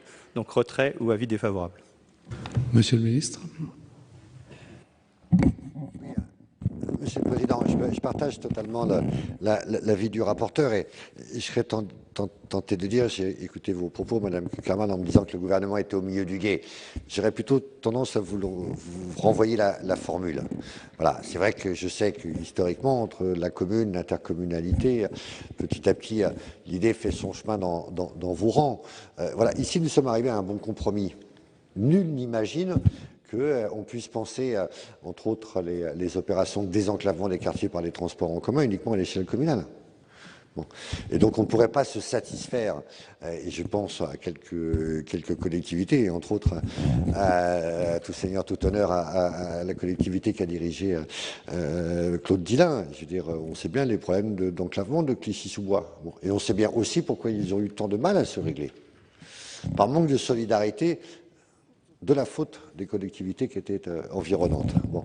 Donc le fait qu'on se situe bien maintenant dans un bon compromis du territoire intercommunal qui définit le diagnostic, les axes stratégiques, les politiques de désenclavement, de développement économique, et d'autre part le maire, maître d'œuvre des politiques de cohésion sociale et de rénovation urbaine sur son secteur, on a le bon équilibre. Mais votre amendement aboutira à la situation actuelle. À savoir que vous n'avez que 4 intercommunalités sur 10 qui sont actuellement partie prenante de la politique de la ville. Alors moi, mon objectif, c'est qu'on soit à 100%. Voilà. Et on aura l'occasion d'en reparler d'ailleurs aussi en ce qui concerne les départements et les régions, parce que nous sommes à peu près dans le même rapport, voire même un peu moins, puisqu'on est à un tiers des régions, un tiers des départements, et qu'il faut maintenant que la solidarité vis-à-vis de ces quartiers et des villes qui comportent des quartiers prioritaires soit totale. Verticale, mais aussi horizontale. Donc un avis totalement défavorable, donc je vous en demande le retrait. Madame Cukierman, pour explication de vote. Je crois qu'au vu effectivement des arguments, du fait effectivement, vous l'avez rappelé, monsieur le rapporteur, que nous avons obtenu en commission un certain nombre de garanties sur la place du maire dans l'élaboration du contrat de ville et sur sa maîtrise. Et puis effectivement, je crois, monsieur le ministre, mais sur tous les bancs, le rapport et la place des communes et de l'intercommunalité évoluent toujours dans le sens, en tout cas, de répondre aux besoins des populations, des territoires concernés. Puis je crois que comme les matchs de tennis actuellement se font de l'autre côté de la planète, effectivement, nous allons retirer notre amendement pour cette soirée. Bien, donc l'amendement 17 est retiré. Nous en venons à l'amendement 39 rectifié bis, qui est présenté par Monsieur Mirassou, peut-être. Merci, Monsieur le Président. Cet amendement vise à engager, par le biais de leurs signatures respectives, les départements et les régions dans les nouveaux contrats de ville. En effet, j'ai eu l'occasion de l'évoquer tout à l'heure, eu égard aux compétences qui sont les leurs, pour les uns en matière sociale et solidarité, pour les autres en termes de développement économique, de formation professionnelle et de transport, les conseils généraux et régionaux, à l'évidence, sont des partenaires naturels des communes et des EPCI. C'est la raison pour laquelle elles doivent nécessairement être impliquées dans la mobilisation des politiques de droit commun, et c'est du reste tout l'enjeu de ce projet de loi. Cette mobilisation conditionne la réussite de la prochaine génération de contrats de ville. Et par ailleurs, il y a une forme de cohérence puisque l'ADF et l'ARF ont signé en 2013 avec vous, Monsieur le Ministre, des conventions cadres pour s'investir plus avant dans les prochains contrats de ville, avec notamment la mobilisation des fonds structurels européens, FSE, FEDER. Quel est l'avis de la Commission ? La Commission donne un avis favorable, même si elle a bien conscience que c'est une petite révolution, mais effectivement, il lui paraît difficile d'imaginer, toujours dans l'esprit de ce texte, que les collectivités territoriales, comme les régions ou les départements, restent à l'écart de ce contrat. Donc la Commission a donné un avis favorable. Monsieur le Ministre. Oui, Monsieur le Président, je suis ennuyé par votre amendement. Parce que je partage totalement, et le gouvernement partage totalement le fond de cet amendement. C'est d'ailleurs pour cela que, comme je viens de le dire, moi je souhaite que l'ensemble des départements et des régions soient signataires et s'engagent à l'intérieur des contrats de ville, à la fois sur les actions de cohésion sociale, mais aussi sur les opérations de rénovation urbaine. C'est dans ce sens d'ailleurs que j'ai signé assez rapidement une convention avec l'Association des régions de France et au moment de leur congrès avec l'Association des départements de France. Voilà. Néanmoins, il y a la Constitution et la libre administration des collectivités territoriales. Voilà. Et donc, oui, monsieur le sénateur, c'est pas ici dans cette maison que je vais être obligé de le rappeler. Voilà. Donc je dirais que je suis conscient que c'est une bataille politique, même si les fondamentaux ont été engagés par le gouvernement à travers la signature de ces conventions. Et j'ai conscience que les régions et les départements ont à cœur de s'engager dans la politique de la ville, y compris par le fait de la réservation de au moins 10% des fonds européens dont ils auront la charge vers les quartiers prioritaires de la politique de la ville. Mais le gouvernement, néanmoins, ne peut pas accepter un amendement qui irait à l'encontre de la Constitution, et donc je vous demande de le retirer, ou sinon ça sera un avis défavorable. Bien, une demande d'explication de vote de la part de M. Fouché. Simplement, Monsieur le Ministre, Monsieur le Président, je connais bien les problèmes des départements comme M. Mirassou, mais est-ce que ce n'est pas une forme aussi de désengagement de l'État sur ces contrats? Et deuxièmement, on parle de plus en plus de clarification des compétences. Le président de la République aussi le dit, clarification des compétences, certaines compétences aux régions, d'autres aux départements, mais là c'est tout à fait le contraire. En définitive, on continue à avoir des compétences communes pour tout le monde. Ça me paraît un peu contraire à ce qui est dit aujourd'hui. Monsieur Favier, pour explication de vote. Oui, Monsieur le Président, Monsieur le Ministre. Pour notre part, nous partageons évidemment l'objectif de faire en sorte que le maximum de départements et le maximum de régions puissent être partie prenante de la mise en œuvre de cette politique de la ville. Et par exemple, pour mon propre département, par exemple, concernant l'ANRU, nous avons à l'époque signé et nous sommes engagés financièrement à une hauteur importante pour accompagner cette politique de renouvellement urbain. Pour autant, je pense que ça doit rester effectivement une décision souveraine des assemblées élues, qu'elles soient régionales ou départementales, et que ça ne peut pas, je dirais, être un caractère obligatoire de par la loi. Je pense qu'il faut que ça puisse rester effectivement une décision qui doit être prise par ces assemblées. Je pense qu'il faut respecter effectivement cette libre administration des collectivités. Monsieur le rapporteur, vous souhaitez intervenir à ce stade? Je voudrais juste préciser à M. Fouché qu'il n'y a pas d'incompatibilité parce que le département peut signer un contrat de ville dans le cadre de ses compétences. Il ne s'agit pas d'intervenir hors de ses compétences obligatoires. Par exemple, le département sur les collèges, c'est quand même important dans ces quartiers, ou sur l'aide sociale, c'est quand même important sur les quartiers, peut redéployer ses moyens tout à fait de droit commun, mais dans le cadre de ses compétences obligatoires, au bénéfice de ces quartiers. C'est ça que ça veut dire. On ne lui demande pas d'avoir forcément des lignes spécifiques politiques de la ville. Madame Létard, vous souhaitez intervenir pour explication de vote? Oui, Monsieur le Président, chers collègues, mais Monsieur Dillin m'a devancé parce que je voulais dire tout simplement la même chose, à savoir que sans revenir sur la libre administration des collectivités, c'est vrai que les conseils généraux comme les régions sont compétents dans nombre de domaines qui intéressent la politique de la ville, au même titre qu'on demande aux intercommunalités de ne pas s'exonérer d'un partenariat avec les communes sur la mise en œuvre de la politique de la ville, et au contraire de faire marcher et faire fonctionner la solidarité communautaire dans le champ de ses compétences et dans le cadre des missions de coordination et d'animation fixées par la loi, il nous paraît quand même absolument déterminant et indispensable au bon fonctionnement de la politique de la ville que ni département ni région ne s'exonèrent d'appliquer leur champ de compétences sur des territoires de politique de la ville où on a plus que jamais besoin qu'ils interviennent sur leur politique de droit commun et que, s'ils le souhaitent, et c'est là la libre administration des départements, venir conforter et amplifier leur intervention. Donc ça me paraît plutôt judicieux qu'ils puissent intervenir dans ce sens. Monsieur Mirassou. Écoutez, moi, je conçois l'argumentation de Monsieur le ministre qui me reprocherait en quelque sorte, moi et le groupe que je représente, de vouloir, malgré eux, le bonheur des régions et des départements. À ceci près que dès l'instant où, par rapport à ce projet de loi, on en appelle dans le sens positif au plus grand nombre s'agissant de l'engagement citoyen qui a fait l'objet tout à l'heure de beaucoup de débats, il serait quand même paradoxal que l'engagement citoyen vaille pour le simple citoyen, mais ne vaille pas pour ceux qui sont censés les représenter. Je veux parler des régions et des départements. Alors, je ne vais pas faire une fixation sur peuvent ou doivent.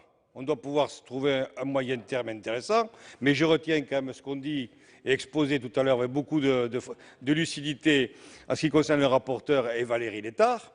Quand un département choisit délibérément, à travers la politique scolaire qui est la sienne, de favoriser la présence, même quand ça va mal et surtout quand ça va mal, du service public de proximité, notamment les collèges, eh bien c'est une démonstration suffisante. Car le même département, à travers des installations, favorise la politique sportive où, pour le coup, l'insertion sociale prend le pas sur la politique sportive elle-même, eh bien, il fait délibérément le choix de faire de la politique de la ville. Donc, écoutez, si on doit pouvoir, d'une manière très encourageante, dire départements et régions doivent pouvoir ou peuvent, on va en parler l'affaire d'État, et au bout du bout, c'est l'engagement des uns et des autres qui dira qui a raison. Est-ce que cette formulation vous convient, Monsieur le ministre? Et quand je dis ça, j'interpelle le Conseil constitutionnel par ministre interposé, parce que c'est vrai qu'il y a toujours le Conseil constitutionnel, les bac plus 15 là. On laisse peut-être s'exprimer M. Van Dieren donc avant le président Raoul, peut-être? Non? Non, vous souhaitez intervenir? Vous souhaitez intervenir tout? Bon, M. Van Dieren donc, je vous en prie. La voix quand je parle avant le président Raoul, mais dire la chose suivante. Quand il s'est agi dans la génération précédente de l'ANRU de demander 1 € à la région Nord-Pas-de-Calais à chaque fois que ANRU et État en mettaient 3, je vous assure qu'il n'y a personne à l'État, à n'importe quel étage, qui est venu me parler du principe de la libre administration. Personne, personne. Donc, soyons prêts à faire quelques amendements peut-être sur les temps des conjugaisons, mais gardons ce principe sacro-saint qui est qu'effectivement, en termes de solidarité territoriale, de cohésion sociale, le département est nécessairement interpellé et la région l'est à plus d'un titre également, et elle le sera encore plus, le peu que j'ai pu comprendre de la conférence de presse du président de la République de cet après-midi. Donc, plus le contrat est multilatéral, plus les gens mobilisent et adaptent leurs droits communs, plus cette politique a des chances véritablement de marquer des points. Bien, monsieur le président Raoul, si vous voulez bien vous exprimer. Je voudrais simplement intervenir suite à la déclaration de monsieur le ministre. Vous venez de dire, monsieur le ministre, que 10% des crédits européens des fonds FSE seraient affectés à la politique de la ville. J'ai bien compris, aux quartiers prioritaires, etc. C'était un des critères d'utilisation de ces fonds. Mais si j'ai bien compris aussi, la logique qui est en train de s'instaurer en tous les cas, une revendication de la part des régions de gérer ces fonds. Alors comment ces contrats de ville ne seraient pas signés en même temps qu'on utiliserait les fonds européens qui seraient gérés par les régions. Là, il y a quelque chose, je veux bien toutes les subtilités constitutionnelles qu'on veut, mais dans la formulation de notre collègue Jean-Jacques Mirassou, si on mettait « peuvent être signés » dans la mesure où il y aurait des... Alors, le doivent, c'est vrai que pose un problème. Je suis d'accord, on ne peut pas contraindre au niveau des collectivités, mais quand même, dans la mesure où les régions revendiquent la gestion des fonds européens, ils doivent s'impliquer dans les contrats de ville.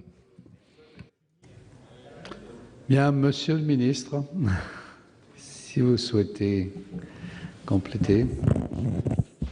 Ce débat est compliqué. Je partage totalement l'avis du président Raoult, de M. Mirassou, de M. Van Dierendonck. Bien entendu, c'est pour ça que je vous dis que j'ai signé ces conventions, et y compris sur le fait que je pense que toutes les régions et tous les départements, puisqu'on en est actuellement plutôt à un tiers des départements, un tiers des régions qui signent des contrats urbains de cohésion sociale, c'est à peu près le pourcentage. Je pense que tous doivent s'engager, toutes les collectivités, et sur leurs compétences d'ailleurs. Dans la convention que j'ai signée avec l'Association des départements de France, on s'est fixé 2 objectifs plus particuliers, mais qui dépendent de la compétence des départements, à savoir le soutien et l'accompagnement des familles monoparentales, et un sujet qui n'est rarement, voire jamais abordé pour les quartiers populaires, à savoir la question des retraités. Nous n'avons eu aucun programme spécifique actuellement, ni nationalement, ni même localement, vis-à-vis des retraités des quartiers populaires, alors que nous sommes sur des quartiers qui sont débordants de jeunesse, mais qui vieillissent en même temps. Voilà. Mais néanmoins, je ne peux qu'en appeler qu'à la sagesse de cette noble maison, qui par ailleurs est la représentation aussi des collectivités territoriales. La Constitution, de mon point de vue, du point de vue du gouvernement, ne permet pas d'obliger un département ou une région à signer un contrat de ville, même si je pense que tous doivent le faire. Voilà. Bien, je vais donc mettre aux voix cet amendement 39 rectifié bis, qui est pour.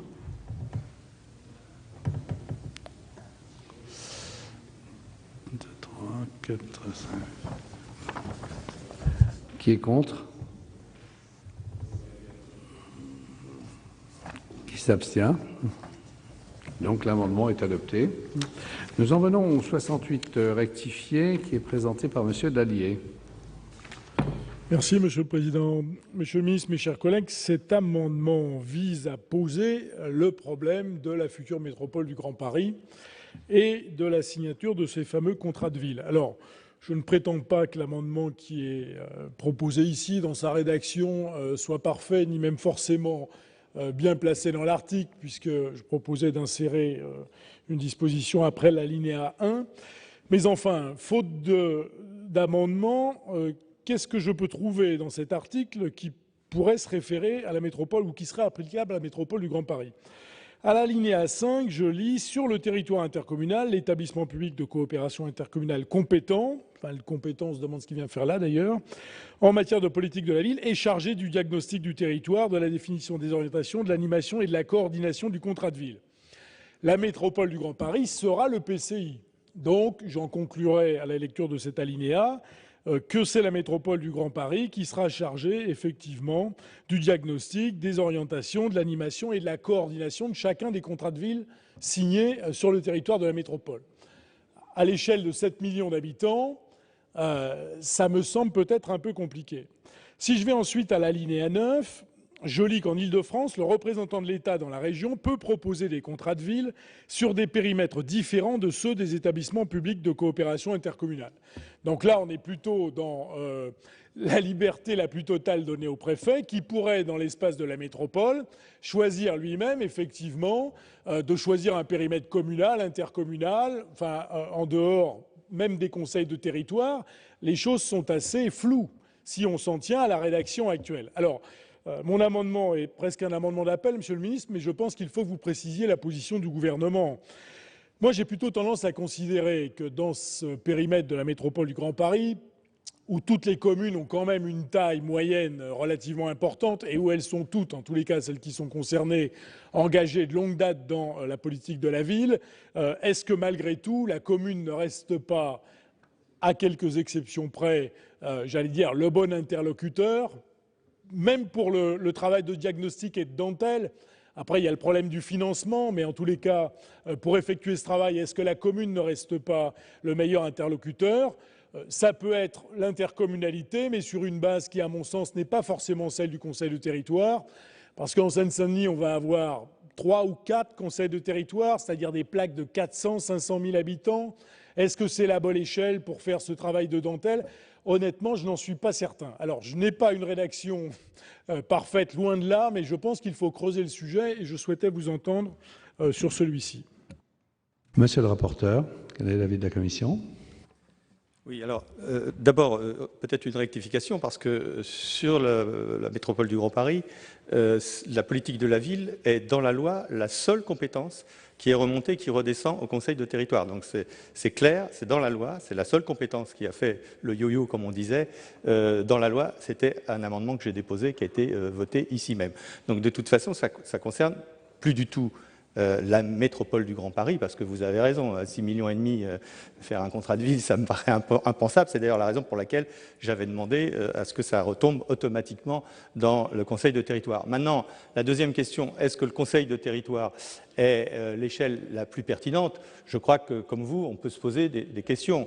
Et je crois que le ministre y a fait allusion tout à l'heure, et je crois qu'il va y refaire allusion, puisque le gouvernement va présenter l'amendement 44, qui devrait régler ce problème. Donc ce que je vous conseille, vous avez fait un amendement d'appel qui me paraît d'ailleurs tout à fait légitime. Une fois que le ministre vous a répondu, peut-être retirer votre amendement, auquel cas sinon il y aurait un avis défavorable, bien sûr. Monsieur le ministre, quel est votre avis sur cet amendement 68 rectifié? Oui, comme vous l'avez dit, monsieur Daillet, il n'est pas parfait, mais néanmoins c'est intéressant d'avoir le débat, comme on l'a déjà pu l'avoir tout à l'heure là-dessus. Bon, nous sommes en train de travailler parallèlement avec l'avancement de la loi métropole. Bon, effectivement, la métropole n'est pas le bon horizon et le bon pourtour pour élaborer la politique de la ville. Et comme l'a rappelé le rapporteur, c'est plutôt au niveau des conseils de territoire que devra se déléguer la compétence. Quand vous dites que ce n'est pas le bon niveau à 300 ou 400 000 habitants, faisons attention. Prenons l'agglomération lyonnaise, j'ai plus en chiffre en tête, voilà, on doit être à plus d'1 million effectivement d'habitants au sein de l'agglomération lyonnaise. La politique de la ville est de compétence intercommunale et ça se passe très bien. Parce que c'est dans cette agglomération qu'on a été en capacité de dessiner un schéma de transport qui soit totalement cohérent avec une seule autorité de transport. C'est là qu'on a pu organiser des politiques de peuplement qui se fassent à l'échelle de l'intercommunalité. C'est là qu'on a pu aussi avoir une politique assez offensive en matière d'équipement public et de rénovation urbaine, avec des établissements de création et de diffusion culturelle sur quasiment l'ensemble des grandes communes de cette intercommunalité. Donc c'est le bon échelon. Bon. Après, ça ne préjuge pas du fait que, bien entendu, comme on a pu le dire, le maire est toujours l'opérateur de proximité. Je vous invite vraiment à voir ce qui se passe dans l'agglomération lyonnaise, que je cite souvent en exemple, parce que cela montre qu'on peut avoir, à des niveaux aussi importants, la capacité de pouvoir faire de la bonne politique de la ville. Mais si on le redescend à l'échelle communale, alors je connais les résultats en région Île-de-France. Voilà, je ne suis même pas certain qu'on aura ad vitam aeternam Clichy et Montfermeil. On aura même peut-être, est-ce qu'on peut imaginer que finalement, par la voie du fait que d'autres communes refuseraient que ça se passe à l'échelle intercommunale, que tout d'un coup, une commune comme Clichy, une commune comme Montfermeil, voire même, je vais en prendre une autre, une commune comme Sevran, pourrait se retrouver seule à gérer ces problèmes de politique de la ville. Je crois que ce n'est pas pensable. Voilà. Donc, moi, je pense qu'il faut qu'on en reste à la proposition actuelle, que là où il y a des métropoles qui sont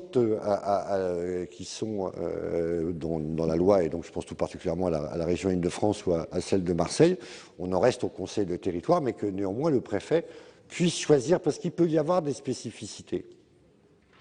il peut y avoir des spécificités qui permettent aux préfets, et en général les préfets ne le font pas d'autorité, ils le font en collaboration avec les élus, de choisir des périmètres qui soient un peu différents ou totalement différents en tenant compte des contraintes physiques, voire même des contraintes politiques, ce qui peut arriver dans nos collectivités, quoi.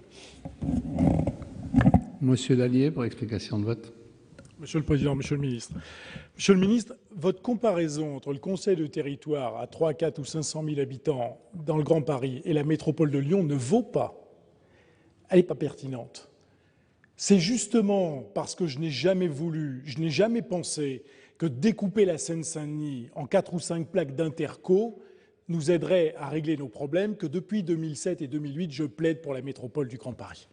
Donc ne faites pas cette comparaison-là, parce qu'effectivement, que ce soit en matière de transport ou en matière de politique de peuplement, bien évidemment que c'est sur l'échelle métropolitaine qu'il faut raisonner. Et certainement pas à l'échelle des conseils de territoire, parce que couper que la Seine-Saint-Denis en 4 ou 5, vous n'aurez rien changé. Il faut réfléchir à une échelle plus large.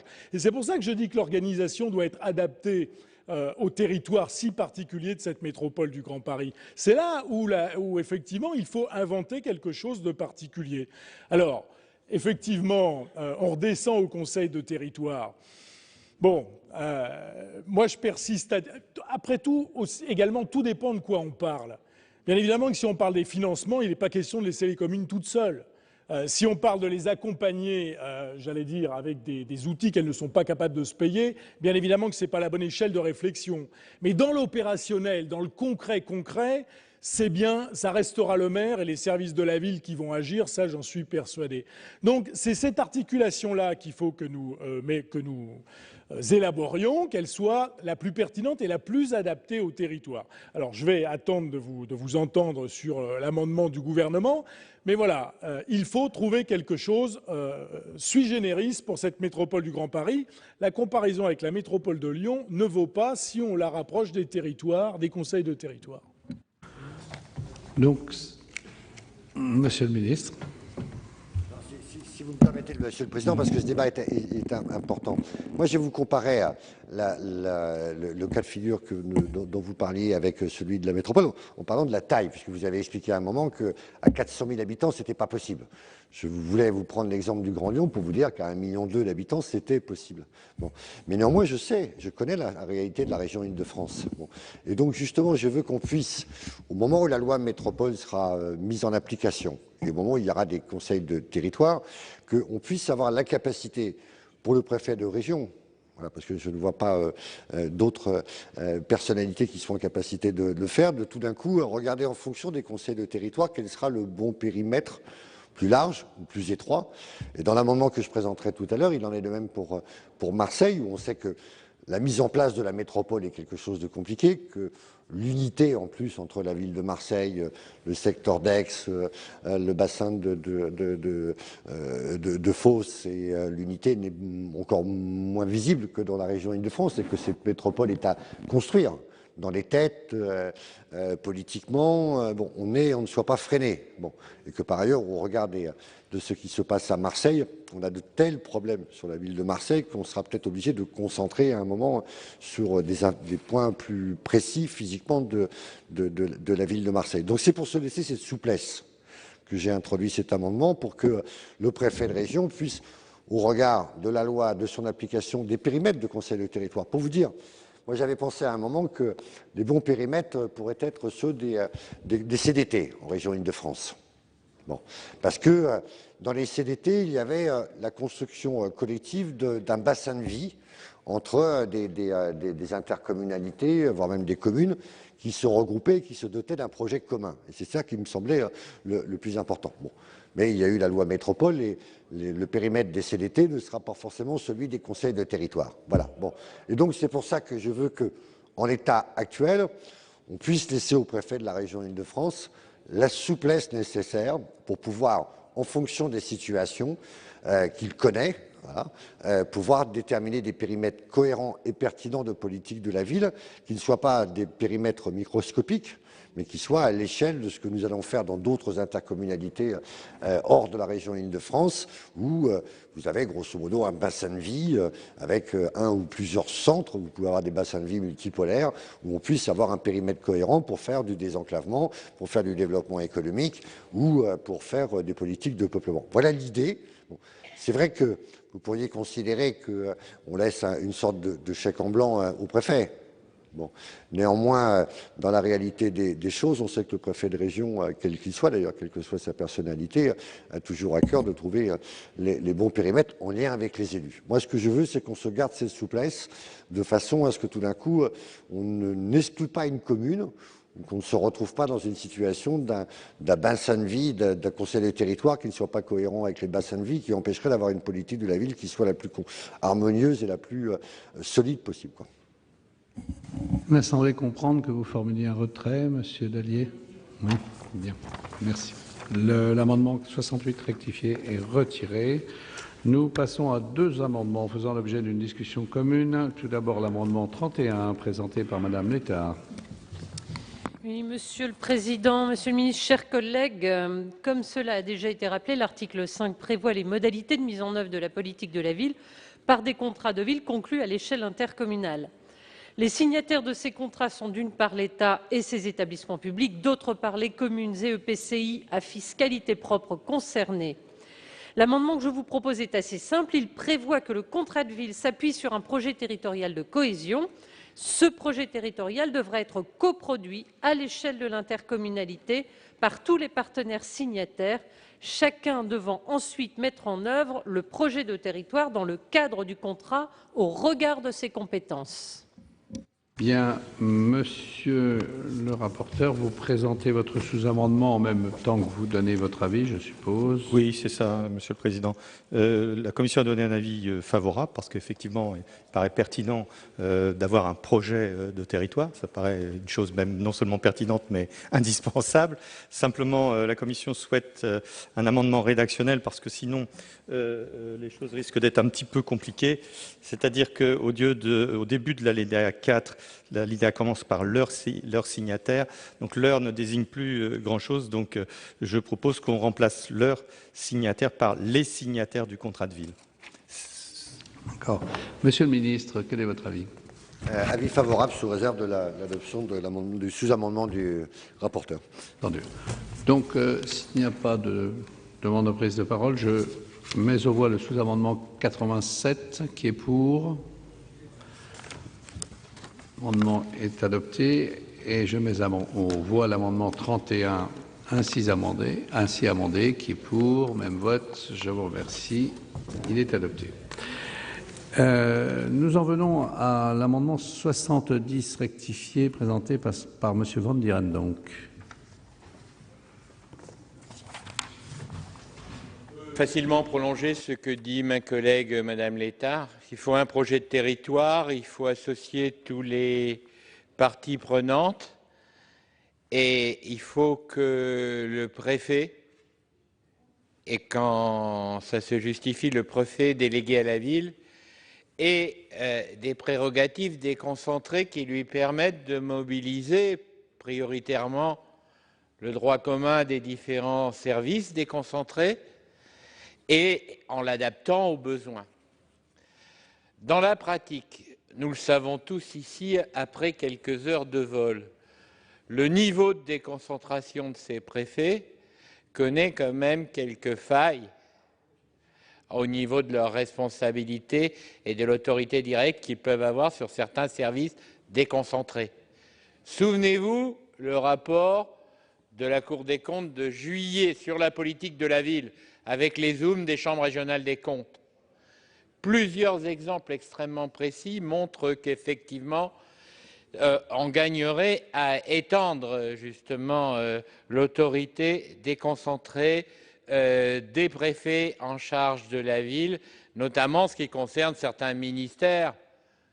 Je prends l'exemple de la justice, et pour un exemple que j'ai en tête sur la protection judiciaire de la jeunesse.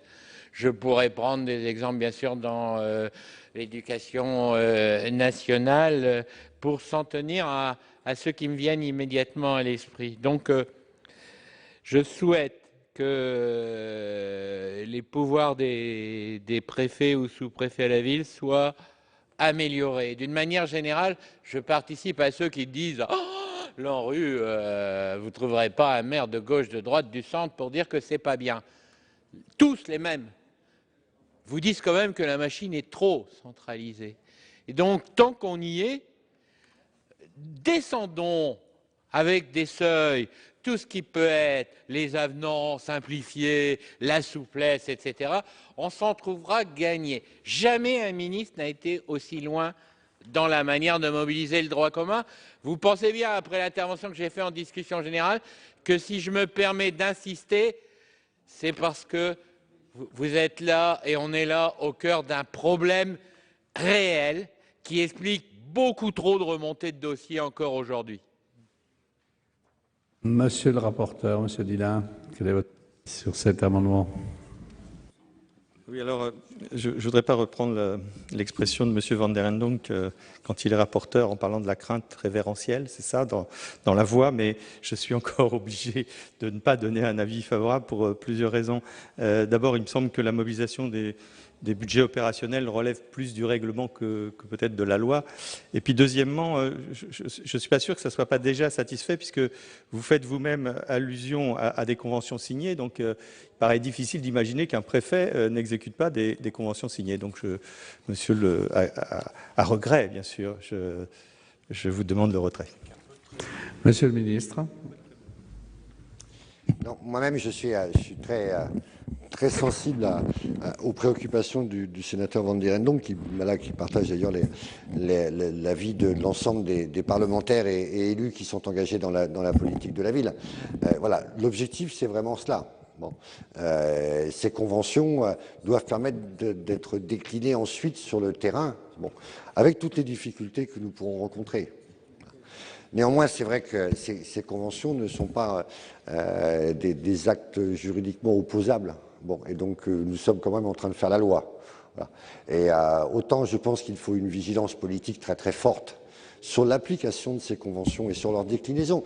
Et je veux même aller plus loin, monsieur le sénateur, sur le fait que ces conventions, je sais les contraintes des différents ministres qui ont beaucoup de dossiers, et pas que les dossiers de la politique de la ville à gérer, que certains étaient plus enclins à aller plus vite parce que leurs administrations étaient déjà culturellement prêtes à accepter une territorialisation d'une partie des crédits ou des moyens humains. Pour d'autres, je dois avouer, d'autres dont je tairai les noms, le fait même qu'on puisse tout d'un coup décliner des moyens différents suivant un territoire ou un autre ne fait pas encore partie du logiciel de leurs administrations. Donc certaines conventions ont été signées parce qu'elles permettent des avancées, mais elles ne sont pas suffisamment précises, suffisamment concrètes. D'autres le sont très très précisément. Bon. Donc on est plus dans une logique, une avancée, une autre façon de faire avancer l'État. Voilà, les préfets, de toute façon, auront à cœur de mettre en œuvre, il y aura un certain nombre une circulaire du Premier ministre, d'ailleurs, l'avait engagé en octobre de l'année dernière. Voilà, le Premier ministre aura l'occasion de la faire, mais malheureusement, je ne crois pas que ça relève de la loi. Voilà. Donc, je vais vous demander effectivement de retirer votre amendement. Monsieur Van der Endonck. Je n'avais pas d'autre but que de faire réfléchir le titulaire du pouvoir réglementaire. Bien. L'amendement 70 rectifié est retiré. Nous en venons à 4 amendements faisant l'objet d'une discussion commune. Tout d'abord, l'amendement 32 présenté par Madame Létard.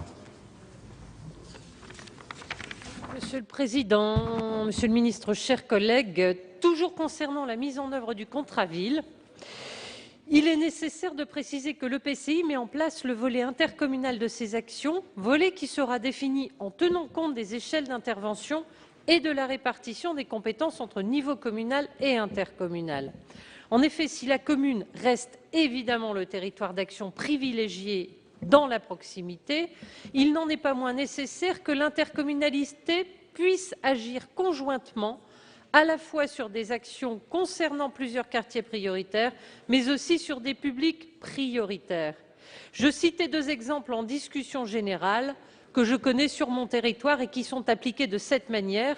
Il s'agit par exemple de l'accompagnement des femmes victimes de violences ou encore des dispositifs de réussite éducative qui, dès à présent, sont déjà gérés sous forme de GIP à l'échelle communautaire, à la demande des communes qui n'avaient pas la capacité à les porter seules.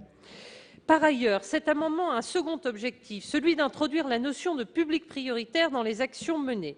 Les actions pourront alors être ciblées sur les quartiers prioritaires, mais aussi sur ces publics cibles.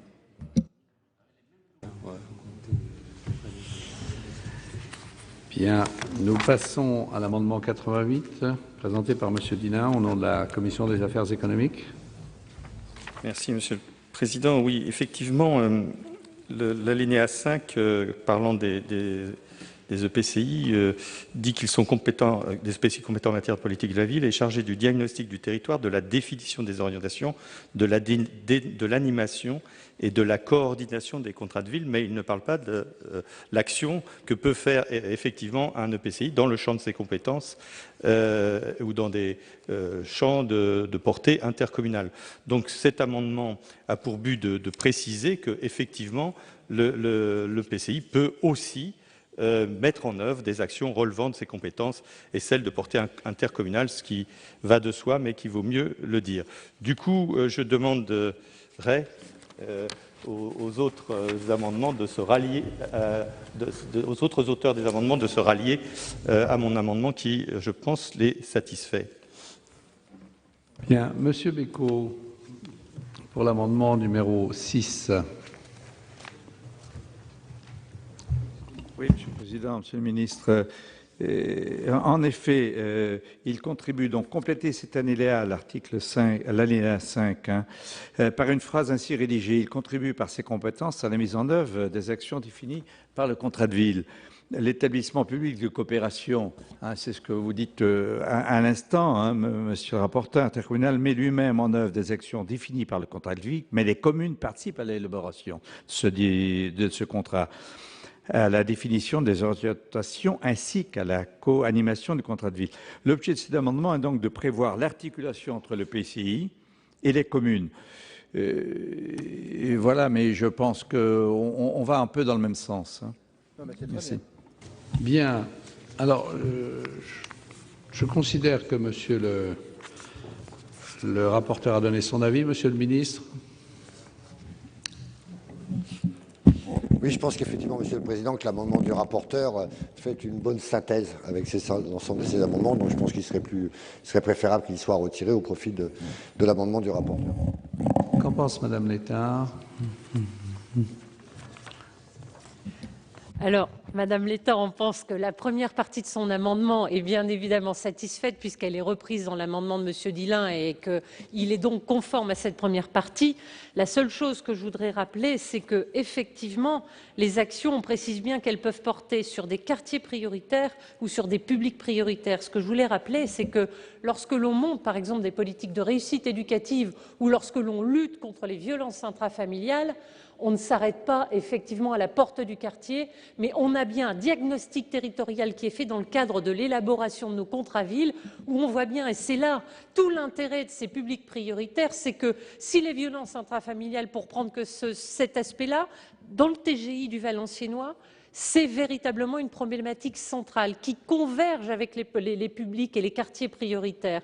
Et on voit bien que ce sujet, il est majeur dans notre territoire et on est le TGI en France le plus impacté par cette problématique. Si on ne prend pas en compte cette réalité-là, qui est en plus complètement convergente avec les territoires prioritaires, on passe à côté d'un énorme sujet. Si on s'arrête au quartier prioritaire uniquement, ça veut dire quoi? Ça veut dire que vraiment, alors qu'une dynamique est engagée, des publics victimes de cette réalité pourraient être accompagnés et prévenus, on s'interdit de le faire. Je crois vraiment qu'on est vraiment dans un contrat de ville qui va être élaboré sous le regard des représentants d'État que sont les préfets et les sous-préfets.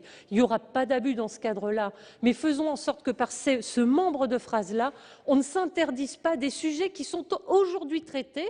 Et si on ne précise pas les choses de cette manière, peut-être demain, on ne pourra plus le faire. Voilà pour l'examen de ce texte sur la politique de la ville et la cohésion urbaine. Un texte qui a donc pour objectif de refonder entièrement la politique de la ville, d'éviter le saupoudrage des crédits de l'État pour s'attaquer aux quartiers les plus sensibles, de trouver enfin des solutions structurelles aux problèmes de la politique de la ville. Les sénateurs se sont donc arrêtés dans leur examen à l'article 7 et il reste 26 amendements à examiner cet après-midi.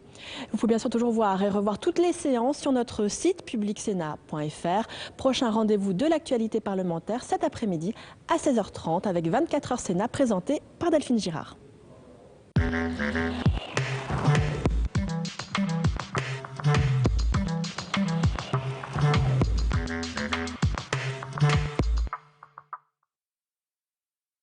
Toujours novateur en matière de communication, Nicolas Sarkozy a beau se tenir officiellement hors